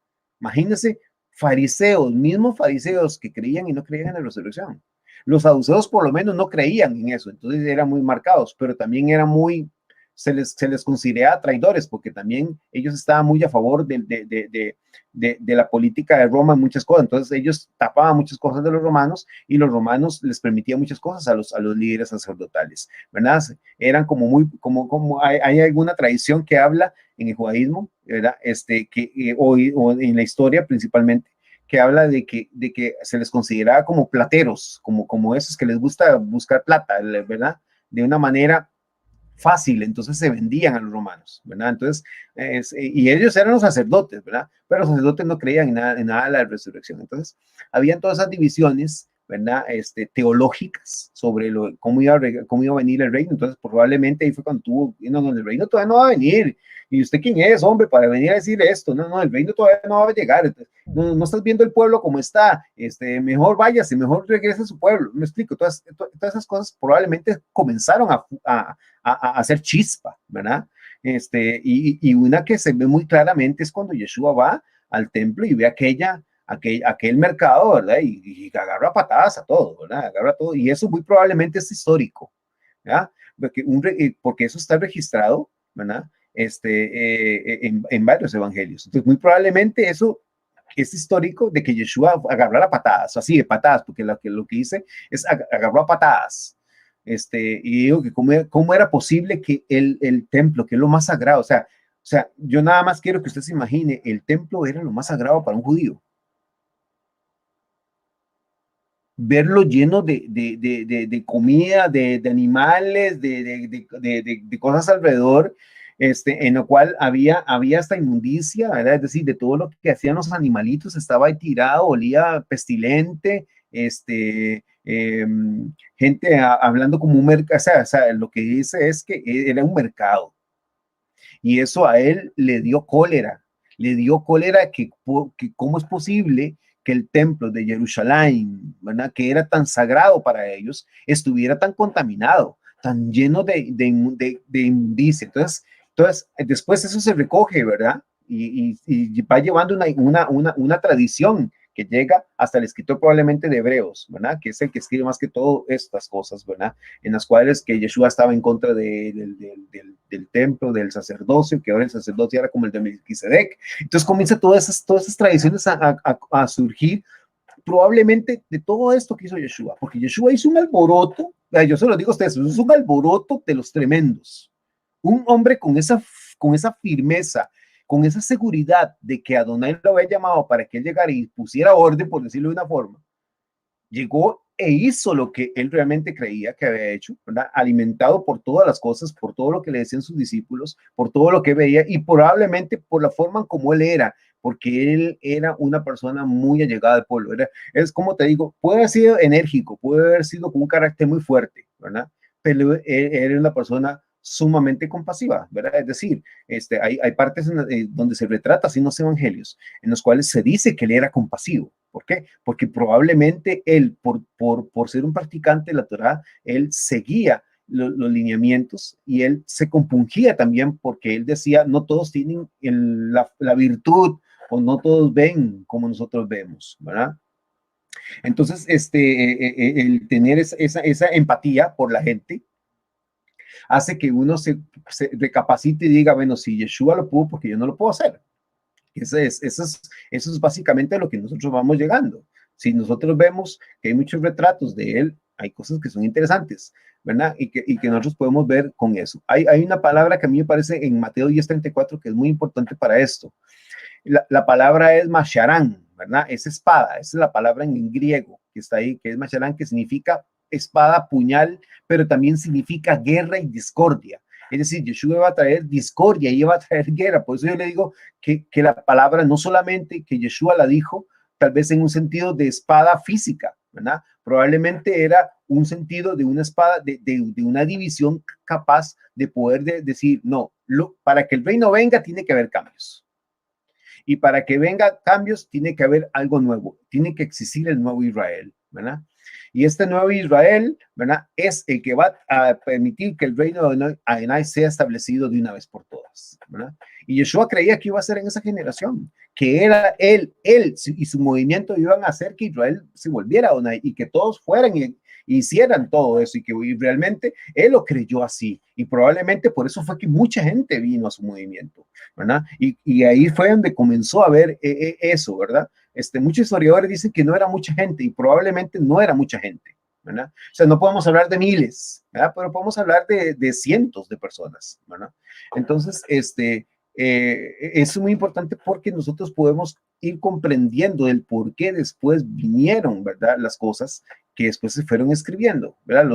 Porque por eso es que yo quiero que nos vayamos adecuando a lo que pudo ocurrir históricamente y después lo que fue surgiendo en las creencias después, ¿verdad? Las que fueron saliendo después. Entonces, lo que Yeshua vino a hacer es realmente, hasta la misma la palabra en griego lo dice, vino a traer una discordia, ¿verdad? Y él no se iba a quedar calladito. Yo vengo aquí a que me oigan. Yo quiero que ustedes, yo quiero establecer aquí la división. Los que están conmigo, ¿verdad? Si no están conmigo, desparraman. Y estoy seguro que eso es una palabra de Yeshua. Eso es histórico. Para mí, eso es histórico. Porque para mí, un hombre como Yeshua que llegara y hiciera toda esa transformación, por supuesto que lo dijo. El que no está conmigo, pues va a desparramar su vida, ¿verdad? Y muy probablemente todas estas formas en las cuales él hablaba, ahí se ven reflejadas también en las parábolas, ¿verdad? La paja y la cizaña, ¿verdad? El que quiere estar con él va a recoger paja, ¿verdad? Y va, ¿por qué? Porque la paja sirve, pero la cizaña no sirve para nada. Entonces, el que no está conmigo, pues no sirve para nada, no sirve para nada, ¿verdad? Y entonces es muy probablemente que la historia de la higuera, que él maldijo, después de esto del templo, de hecho fue cuando pasó eso, que él maldijo lo de la higuera. ¿Me explico? Entonces, la maldición probablemente no fue que él dijo la maldición y se secó, probablemente es una historia de algo que ocurrió, de algo que pasó, o fue algo que después se llegó a una tradición de que él dijo, que él hizo, porque muy probablemente él lo dijo o dijo algo, ¿verdad? Relacionado con eso, y que eso generó que algo pasara, ¿verdad?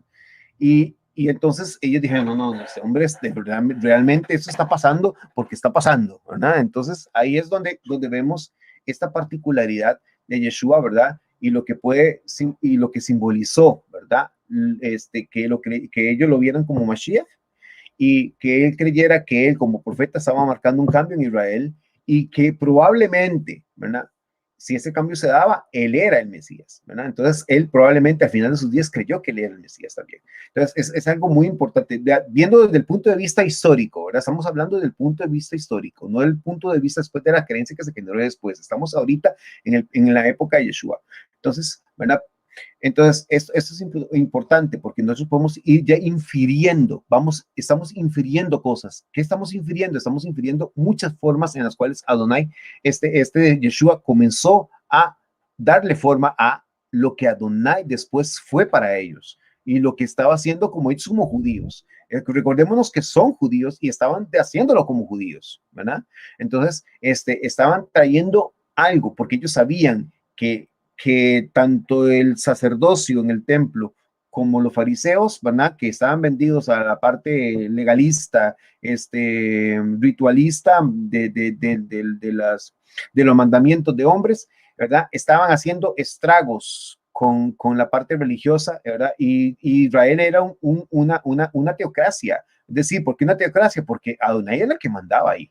Adonai era el rey de Israel y por lo tanto había que hacerlo. Entonces, por eso yo les digo, por eso es que es muy claramente cómo después se ve esta tradición, cómo se va llevando y cómo se va dirigiendo y cómo va llegando a tener estas fuerzas y cómo esto va generando después las creencias que se fueron dando después de la muerte de Yeshua, ¿verdad?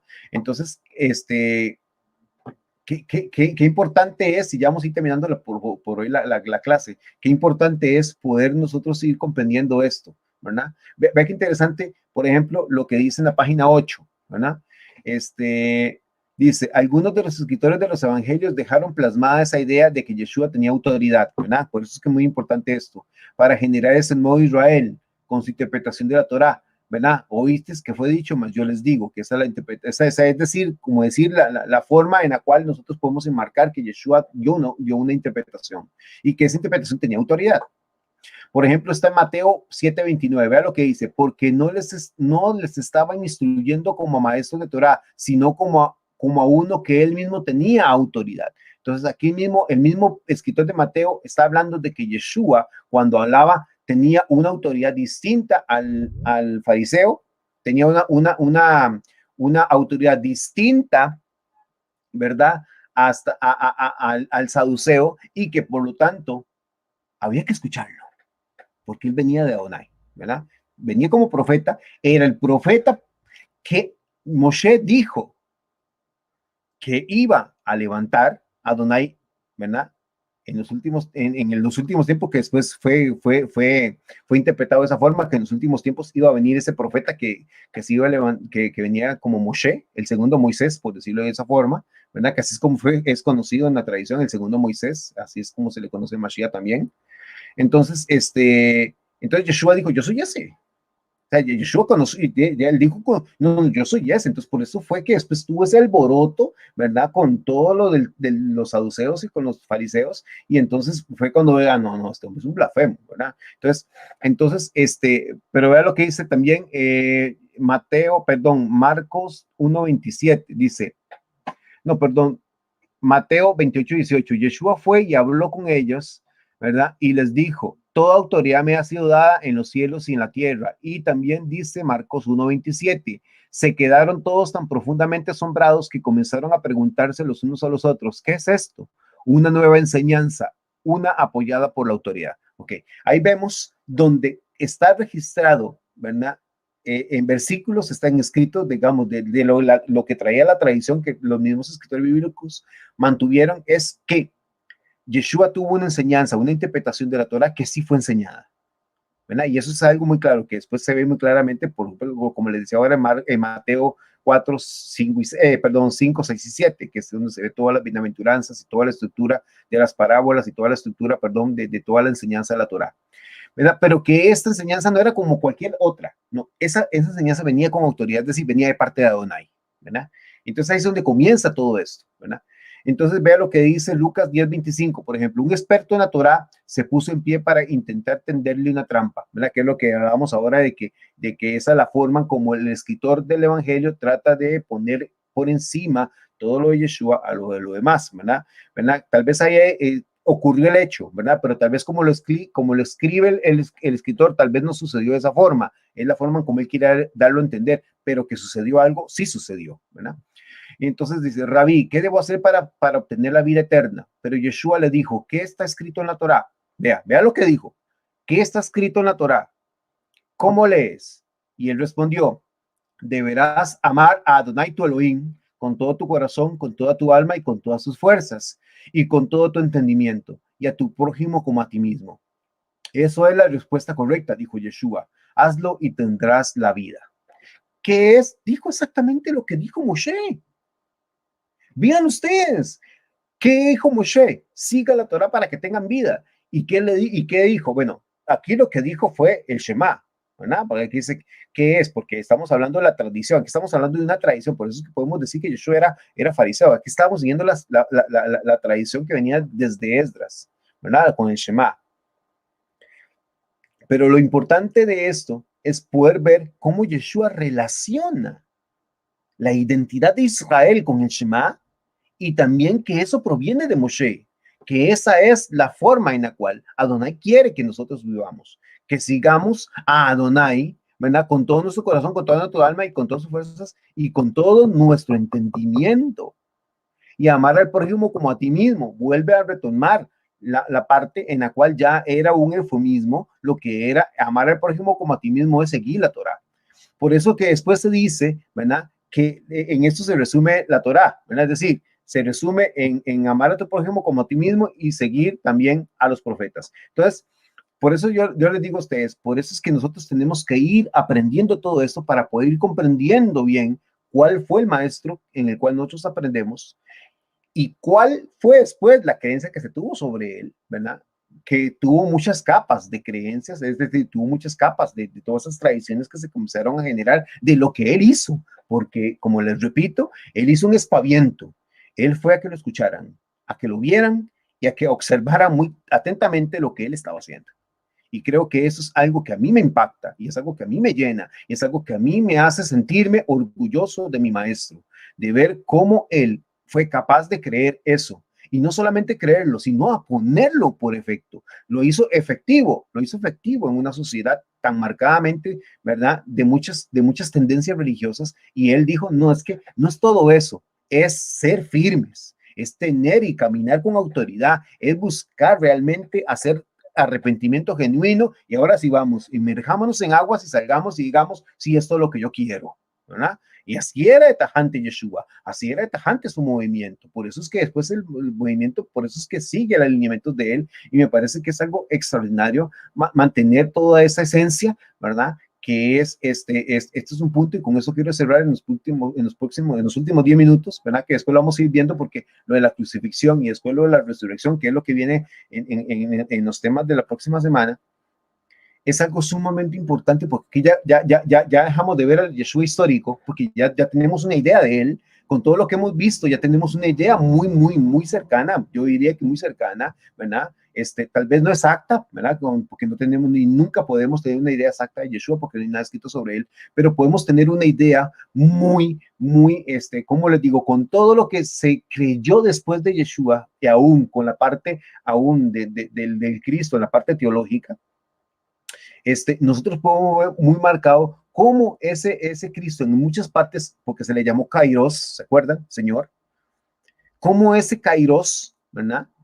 O sea, ese Señor está relacionado con el Mesías. O sea, es decir, está relacionado con este hombre que hizo un espaviento tremendo, un cambio totalmente en la mentalidad, ¿verdad? ¿Que lo siguieron o no? Bueno, ahí no sabemos cuánto lo siguieron o cuánto no lo siguieron. Porque realmente nosotros no tenemos números, ¿verdad? No tenemos números. Los números, de hecho, ya después, después lo podemos ir viendo, ya después ya es una exageración en muchas cosas, porque muy probablemente por muchos indicios que hay históricos también, se puede ver que no era así, ¿verdad? Pero porque tratan de mantener una tradición, por eso les digo, tratan de mantener una tradición para que no se sienta como apocada, ¿verdad? Porque después, en la parte helenística, es decir, en la parte de Antioquía, vivieron cosas muy feas también. Entonces, había que mantener una tradición. Pero digamos, por en la parte de aquí, en Jerusalén, en Galilea, en toda la parte de Eretz Israel, en la tierra de Israel, Yeshua marcó un antes y un después. Y ahí sí nosotros sí podemos decir, y hasta gracias a eso, ¿verdad? Hoy podemos hablar digamos, que es, para mí es el punto de inflexión que hablan los historiadores, ¿verdad? En que probablemente Yeshua sí marcó ese tiempo para Israel, ¿verdad? Marcó ese tiempo para Israel que después se toma y se retoma en las creencias teológicas, ¿verdad? Que se forman después de él, pero que él como hombre histórico, ¿verdad? Que aunque tal vez no fue lo que nosotros hubiéramos creído o lo que hubiéramos querido que hubiera pasado con Israel, pero que por lo menos el movimiento de él sí se escuchó y formó algo tremendamente importante, ¿verdad? Y que eso es algo muy importante, que por eso esa forma de ser él lo llevó a la muerte. ¿Por qué? Porque cuando sus discípulos lo llaman a él Mashiach, y hay un movimiento, ya comienza la gente a reunirse alrededor de él, comienza a reunirse en las afueras de Jerusalén, entonces, eso comienza a generar, ¿verdad? Como recelos tanto en la parte de los otros religiosos que también eran súper celosos, ¿verdad? Es decir, en sus tradiciones, también dentro del fariseísmo y dentro de los saduceos, de los líderes políticos y religiosos de Israel en ese momento, que eran los saduceos, que eran los que estaban a cargo del templo de Sanedrín.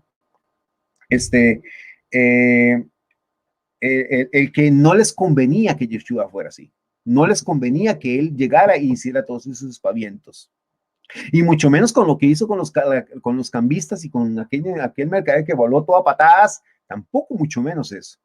Y yo creo que ahí fue cuando Roma se dio cuenta de que si Yeshua seguía, ¿verdad? Lo que les estaba dándoles a entender Yeshua al pueblo era que si ellos se levantaban podían derrocar a los romanos, ¿verdad? Y que Adonai iba a estar con ellos, ¿verdad? Que Adonai iba a estar con ellos porque ya el reino iba a venir y que eso iba a traer esa parte que ellos necesitaban, esa fuerza para entrar en el reino. Es decir, cuando el reino viniera de Adonai, cuando Adonai viera que ya eran dignos de que él descendiera, es decir, para que él permitiera el reino, en ese momento era el de que iban a agarrar y iban a tomar a los romanos y los iban a destruir, a matar, ¿verdad? A destruir prácticamente, porque Yeshua le llamó perros, ¿verdad? Y para un judío, perro era todo aquel que no era judío, todos eran perros, ¿verdad? Entonces, todos los que eran paganos, ¿verdad? Pagano es una palabra más para el griego, ¿verdad? Podía entender muy bien que era pagano, para un judío, ¿verdad? Todos eran perros, ¿verdad? Que era lo mismo que pagano. O sea, todos los que no eran judíos eran paganos, ¿verdad? Entonces, eran perros, o sea, eran personas indeseables, por decirlo de una forma, o sea, porque el término es muy feo, pero realmente hasta mismo Yeshua lo usó. O sea, para ellos todo lo que no eran judíos eran despectivos porque no seguían la Torá, porque tenían una forma muy indecente y también porque ya tenían más, casi un siglo de estar bajo la opresión del pueblo romano, que era cruel, que era en muchos aspectos era déspota. Sí, yo sé que los dejaba a ellos tener una vida religiosa, ¿verdad? Y política entre ellos adentro, mientras no hubieran alboroto, no hubieran estas cosas, ellos estaban tranquilos y los dejaban vivir tranquilos. Por eso es que yo le digo, cuando Yeshua hizo este alboroto, ahí fue cuando se comenzaron a temblar para mí, de todo lo que he leído, de todo lo que he estudiado, para mi concepto, los líderes de saduceos vieron el miedo de que Roma los iba a haber una matazón por eso, ¿verdad? Entonces, ellos tuvieron miedo, entonces dijeron, mejor que muera uno que no que muera muchos, que eso fue lo que pensaron los líderes de Sanedrín y buscaron cómo insistirle a Roma de que lo matara, ¿no? Pero Roma no necesitó de los líderes judíos para hacerlo. Ellos ya habían decidido matarlo. ¿Por qué? Porque lo vieron como un sedicioso, ¿verdad? ¿Y qué es un sedicioso? ¿Qué es una persona sediciosa? La que está en contra de un gobierno, la que está en contra de la autoridad que está ahí, ¿verdad? Porque él dijo, la autoridad me es dada a mí, ¿verdad? Entonces ya él sentía y ya se estaba empoderado de que la autoridad me ha sido dada y yo voy a decir lo que sea, porque esto hay que decirlo y el pueblo tiene que cambiar de una vez por todas, ¿verdad? Entonces, por eso lo mataron, por sedicioso, ¿verdad? Por sedicioso, porque él sí tuvo esa fuerza, pero esa fuerza la tuvo para hacer cambiar al pueblo, no porque quería estar diciendo algo contra los romanos, no, porque él sabía que lo iban a matar, si él hacía eso, es que él nunca tuvo la intención de hacerlo, de hecho, Yeshua nunca pensó que lo iban a matar, y estoy seguro de eso, ¿verdad? Yeshua nunca pensó que lo iban a matar, porque él vino a hablarle a las ovejas perdidas de Israel, él le vino a hablar a las ovejas perdidas, punto, a Israel, él vino a ellos, pero como todas las cosas sucedieron porque los saduceos presionaron para que los romanos lo apresaran y todas esas cosas, ¿verdad? Que muy probablemente toda esa tradición que después llegaron a los evangelios, ¿verdad? A los estudios evangelios, probablemente tenga una raíz, tiene una raíz histórica. Ellos presionaron porque no les convenía que Yeshua hablara, ni quisiera eso, pero Yeshua nunca buscó incitar a los romanos, a eso es a lo que me refiero, nunca él lo que quería era incitar al pueblo, que el pueblo cambiara, que el pueblo realmente tuviera y que fueran capaces de traer el reino que él creía que iba a llegar, porque los profetas ya lo habían anunciado, que iba a llegar, entonces eso era lo que iba a haber el cambio y que eso iba a transformar todo, entonces Israel iba a ser la que iba a comandar todas las naciones, como han dicho los profetas, y por lo tanto la Torah iba a ser la Torah para todas las naciones. Ahí es donde viene todo esto, ahí es donde viene todo eso que después viene en movimiento, y después comienzan a generarse las creencias sobre esto, ¿verdad? Y principalmente después de esto, pero por eso fue que fue crucificado, por sedicioso, ¿verdad? Por sedicioso, pero sedicioso también, y porque sedicioso, ¿en qué sentido? En que él quería provocar un cambio, ¿verdad? Pero los romanos vieron que ese cambio, más principalmente cuando le dijeron que era el rey de los judíos, ¿verdad? Cuando le dijeron Mashiach y los romanos preguntaron que era Mashiach, entonces le dijeron que era rey, entonces fue cuando dijeron, no hay ningún rey, solamente César. Entonces está violando la ley romana. Entonces, con solo eso ya él es digno de muerte. Así fue como pasó históricamente, ¿verdad? La ley romana estaba por encima de todos los hombres. Para ellos era así, ¿ok? Entonces, por lo tanto, como él era un sedicioso, había hecho todo esto, entonces, por lo tanto, necesitaba morir y así fue. Entonces, no necesitó de los líderes del Sanedrín para que eso sucediera, ¿verdad? Como después cuentan los evangelios, que fue el vez que fue por ellos que los romanos lo hicieron. No, no lo hicieron por eso, lo hicieron porque Yeshua, porque sus seguidores lo nombraron rey. Y eso era, iba contra la ley romana. Y eso fue uno de los puntos en los cuales dijeron, no, este hombre va, aquí va a pasar algo, y antes de que pase algo, mejor cortamos por los santos. Entonces, como ya lo habían hecho 3 veces, habían cortado y se había dispersado todo, lo iban a volver a hacer. Entonces, agarraron a Yeshua y lo arrestaron, ¿verdad? Y entonces, como lo arrestaron, y entonces fue cuando vino todo eso, y después lo crucificaron, y llegó todo, digamos, toda lo que viene, bueno, aquí, para darnos cuenta de cosas muy interesantes. En la época de Yeshua habían grupos subversivos llamados los celotes, ¿se acuerda? De hecho, Barrabás era un celote, era uno de los líderes de los celotes de ese, y los celotes eran aquellos que se levantaban en armas y luchaban posibilidades. De hecho, los celotes tenían un movimiento que se llamaban los sicarios. Pues de eso donde viene el nombre sicario. De eso donde vienen los sicarios, los que ahora se llaman sicarios, que matan por dinero, que matan por algún cambio de algo. Era, en ese tiempo, así se llamaban los celotes. Era un grupo dentro de los celotes que se llamaban los sicarios. Ellos eran los que se encargaban de matar a la gente difícil. Ve qué interesante. De ahí es donde viene el nombre de sicarios. Entonces, entonces, ¿qué quiero decir con todo esto? Para que ustedes vean cómo fue el movimiento para que crucificaran a Yeshua. Porque a Yeshua lo crucificaron feo. O sea, la crucifixión era algo feo. Entonces, ve qué interesante. Entonces, una persona subversiva era aquella que pretendía alterar el orden social o destruir la estabilidad política de los que consideraba opresores. Aunque Yeshua y su movimiento no eran celotes, porque ellos no eran celotes, sí fue considerado como una persona que podía alterar el orden público por los ideales que él buscaba, el reino de Adonai. Porque recordémonos que Israel en ese momento era una teocracia, ¿verdad? Adonai era el rey y Adonai había dado la Torá y había que seguir la Torá porque esa era la justicia de Adonai. ¿Me explico? Entonces había teocracia. Entonces, como teocracia y como Yeshua era un líder religioso y social, entonces, por lo tanto, Yeshua era una amenaza para los romanos, era una amenaza para el orden público, era una amenaza, por lo tanto había que matarlo. Entonces, la tradición que después se formó en algunos de los evangelios que habla de que en el día antes de la Pascua había que soltar a uno de los presos, todas esas cosas, ¿verdad? Que probablemente eso es una tradición que se regeneró sobre esto que estamos hablando, de lo que sí ocurrió, lo que probablemente ocurrió cuando lo apresaron a Yeshua, fue lo de Barrabás y todas esas cosas, ¿verdad? O el cuento que se generó después de eso. Pero lo que para poder nosotros entender por qué sí lo crucificaron, y eso sí es lo histórico, sí lo crucificaron, ¿verdad? Y como les decía ahora al principio, cuando hablábamos, cuando empezamos el estudio hoy, han encontrado en Israel, está un clavo y un pedazo de madera de alguna crucifixión de alguien. Imagínense, y ahí estaba el bendito clavo, y yo lo vi, la foto es terrible, ver ese clavo. O sea, es un clavo tal vez de 30 centímetros. Imagínense, un clavo de 30 centímetros, por Dios. O sea, todo lo que penetra, todo lo que despedazaba es ese clavo. Entonces, todo eso se dio lugar y quiero que ustedes tengan eso en su mente, porque hasta aquí vamos a quedar. Porque la otra semana hablamos de la resurrección. Todo lo que hay con respecto a lo que es la resurrección en sí, la creencia que había tanto dentro del pueblo de Israel como en lo griego, que de eso se fundamentó más todavía, de la parte de la creencia griega es donde se fundamentó más las creencias después, pero para que ustedes tengan una idea por qué fue que Yeshua sí murió crucificado. La realidad histórica es que Yeshua murió crucificado porque sus seguidores lo nombraron Mesías.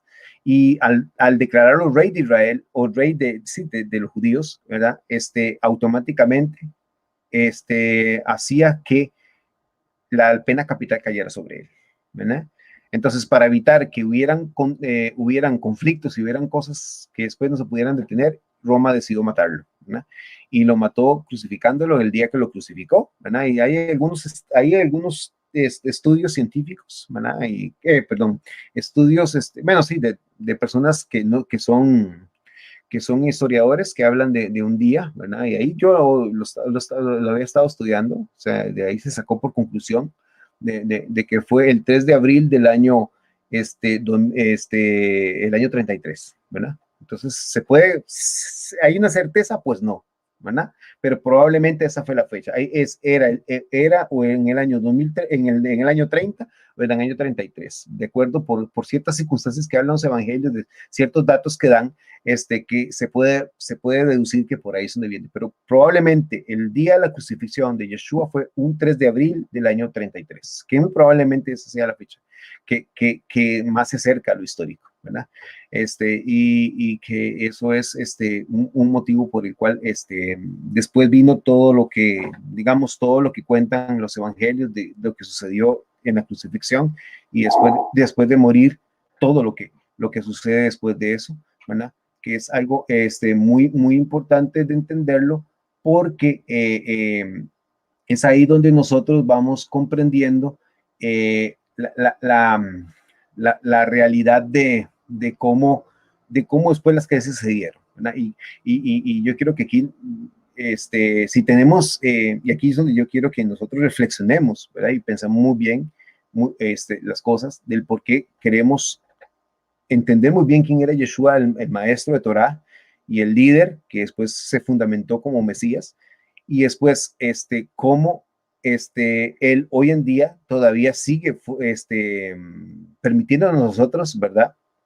Cuando tenemos problemas o cuando tenemos alguna dificultad, saber que si él pudo, nosotros podemos. De ahí es donde viene toda después la creencia que se generó sobre él después de una forma ya más teológica, más espiritual y todas las cosas, pero él lo generó físicamente. Yo quiero que entendamos eso. O sea, Yeshua sí lo generó físicamente. O sea, sí generó como ser humano esa fuerza que después se fue interpretando de una forma, ¿verdad? Y también en otra cultura como era la griega, pero digamos, sí se fue fundamentando que esas ideas que él formó en la realidad se dieran, ¿verdad? Después en interpretaciones que fueron surgiendo después. Pero realmente todo lo que podemos saber de Yeshua hoy en día, el histórico, a mí me llena y me para a veces los pelos de cómo un hombre como él, capaz de lo que creyó, de lo que fue, de lo que fundamentó, y lo que él fundamentó, después se generó un movimiento, digamos, en el movimiento que después lo podemos ir viendo digamos, en la comunidad de Jerusalén, que era sumamente judía y seguía los lineamientos digamos, de todo lo que es la Torá y todo lo que es las cosas, ¿verdad? Que eso es lo importante de esto, ¿verdad? Y siguieron la Torá y siguieron mucho hasta que llegó el año 70, que cuando se destruyó y mataron a muchos judíos y muy probablemente muchos murieron ahí. Que eso después lo podemos ver, ¿verdad? Que eso después lo vamos a ir viendo, ¿verdad? Porque vamos a ir viendo eso. Pero para que ustedes entiendan cómo se generaron, a partir del año 33 hasta el año 73, 75, que apareció el primer evangelio, son 40 años.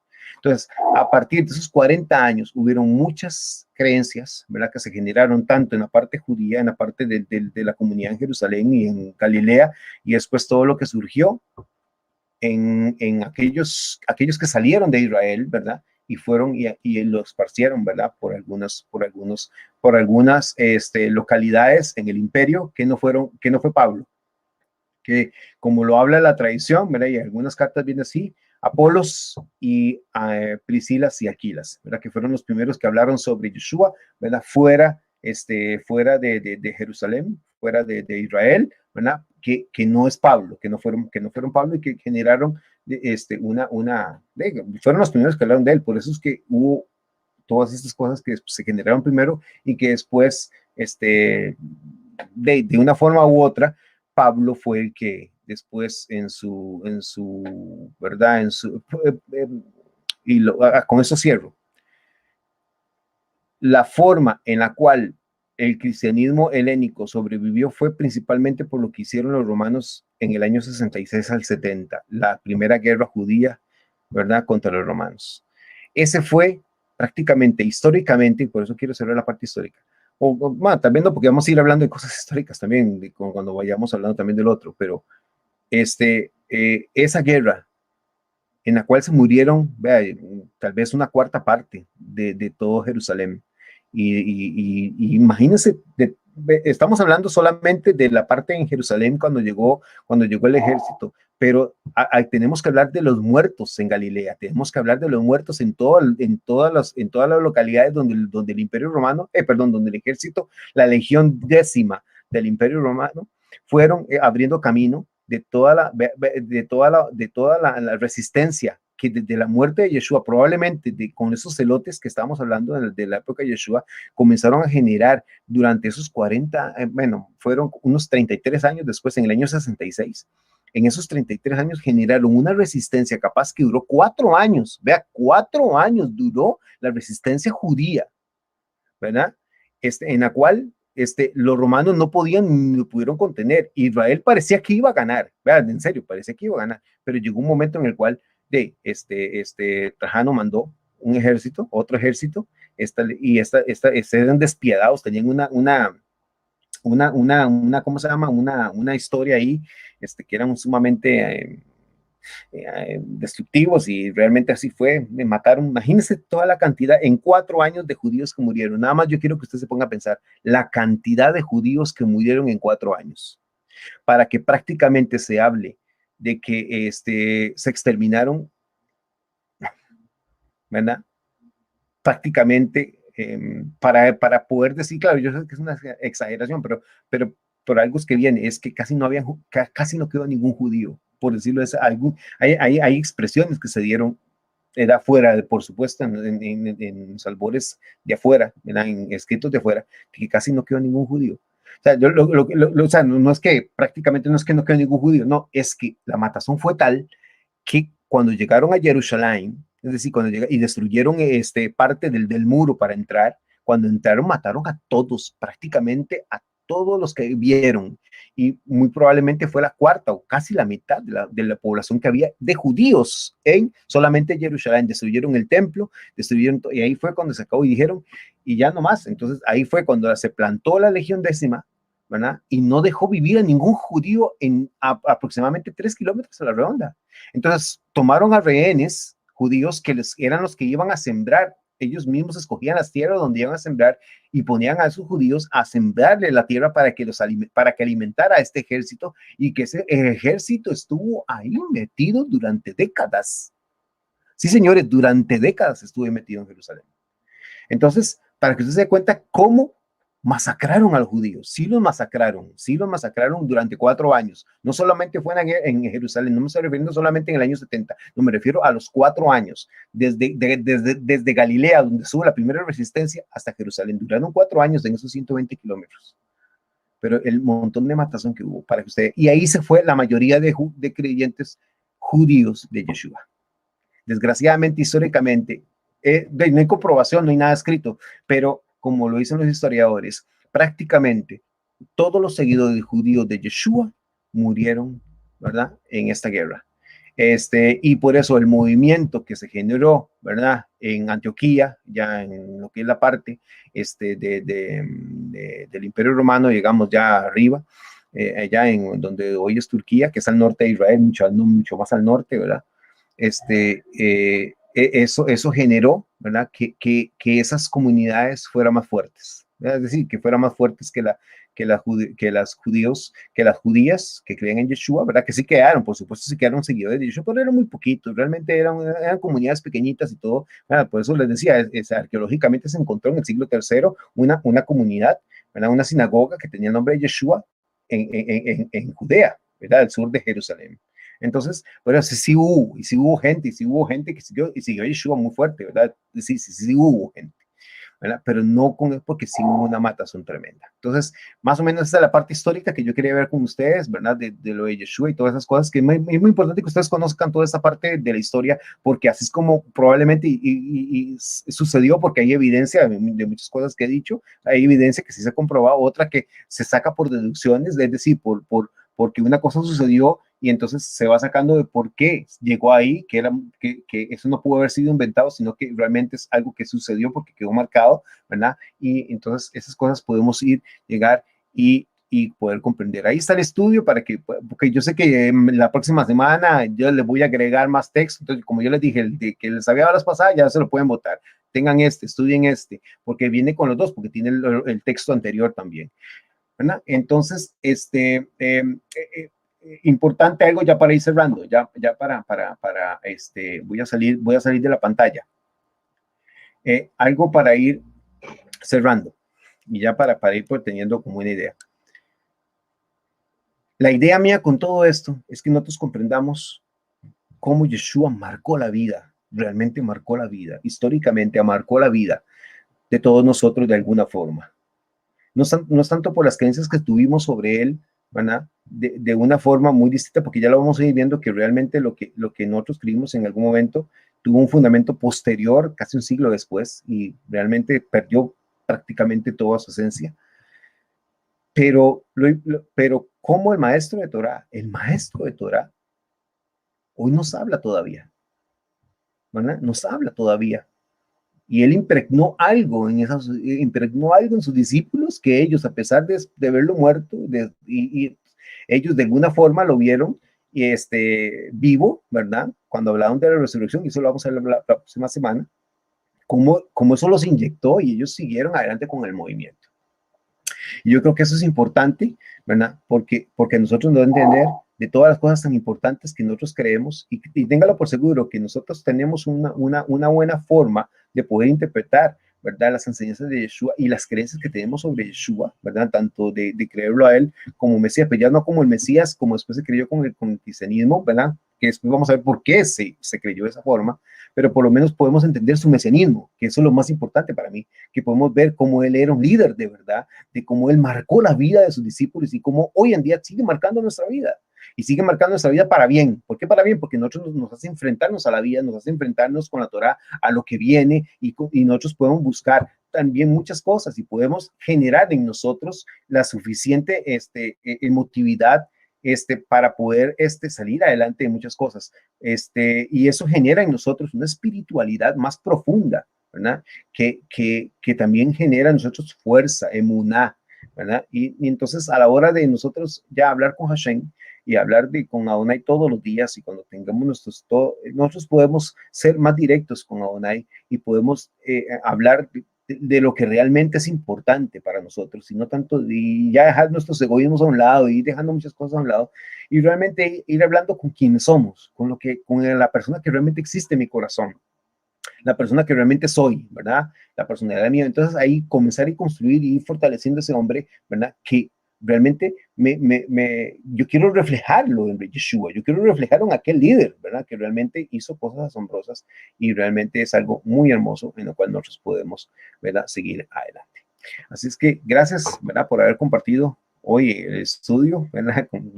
Yo sé que me extendí un poquito más, pero que era importante llegar a tener esta forma de poder ir entendiendo muchas cosas. Si tienen alguna pregunta, por favor, escríbanla y háganmela llegar, ya sea por el chat de WhatsApp, pero del Limud, por favor. Mañana voy a editar el video, ¿verdad? Para quitarle las partes y dejar solamente la parte de enseñanza y subirlo. A veces dura mucho subiendo, entonces por eso es que cuando ya esté listo, yo les envío el link para los que quieren volver a verlo, lo vean, ¿verdad? Y puedan volver a escuchar muchas cosas históricas que para mí son importantes o por lo menos nos acercan, ¿verdad? Tal vez no son que sucedieron porque no tenemos cómo comprobarlo, pero que todos los indicios nos dicen que así fue, ¿verdad? Entonces, que eso es muy importante a la hora de poder entender por qué creemos en Yeshua y la forma como lo creemos y cómo ese maestro de la Torah nos infunde una fuerza increíble para seguir adelante en todo lo que diga con la Torah, principalmente con la Torah, porque la Torah es la que fundamenta toda nuestra vida y eso es lo más importante, ¿verdad? Así que si tienen alguna pregunta, la escriben y la llevan, ¿verdad? O si no, cuando lo lo vuelven a ver, ¿verdad? También ahí me hacen preguntas, ¿verdad? Y ahí lo vamos viendo, ¿verdad? Para poder ir saliendo de todas las dudas, de todas las cosas, porque es importante siempre sacar las dudas, ¿verdad? Y no hacerlo, digamos, ahorita en clases, porque si no, entonces interrumpimos y lo interesante es ver todo y después ya al final podemos, ¿verdad? Digamos, pues ya con más tranquilidad dices, mira, voy a preguntarle a Armando tal cosa, mira, vamos a ver si tal cosa, o usted mismo investiga y me dice, no, Armando, tal vez te equivocaste en tal cosa, me explico, todo esto, mira, es que yo me averiguo en tal cosa, que tal cosa, puede ser que esas cosas puedan ser también más edificantes en muchas cosas, en muchos aspectos, ¿verdad? Que eso es lo más importante. Así es que gracias por haber compartido, ¿verdad? Hoy con nosotros, a toda la familia, a todos los que estuvieron, que no sé, vamos a ver si alguien más, bueno, Stephanie, que sí estaba, y Dalit, Marielito, bueno, gracias al Eterno, y Eduardito, bueno, ahí estamos, bendito sea el Eterno, ¿verdad? Seguimos adelante, en Shabbat, ¿verdad? En esta parasha, que es la 41, Pinhas, que es muy interesante. También esta parasha es sumamente interesante y les digo que en la gematria es muy interesante lo que viene en esa parasha de Pinhas. También todo el mensaje, todas las cosas que son interesantes, ¿verdad? Que nos impulsan a muchas cosas y estudiar la Torah realmente nos da muchos beneficios en toda nuestra vida y eso es algo muy lindo porque también nos enseña a conocernos a nosotros mismos mucho. Así es que gracias, ¿verdad? Y nos vemos, si a Unai lo permite, en estos días. Shalom, shalom. Nos vemos la próxima, en el próximo Shabbat, ¿verdad? Si a Unai lo permite. Shalom, shalom.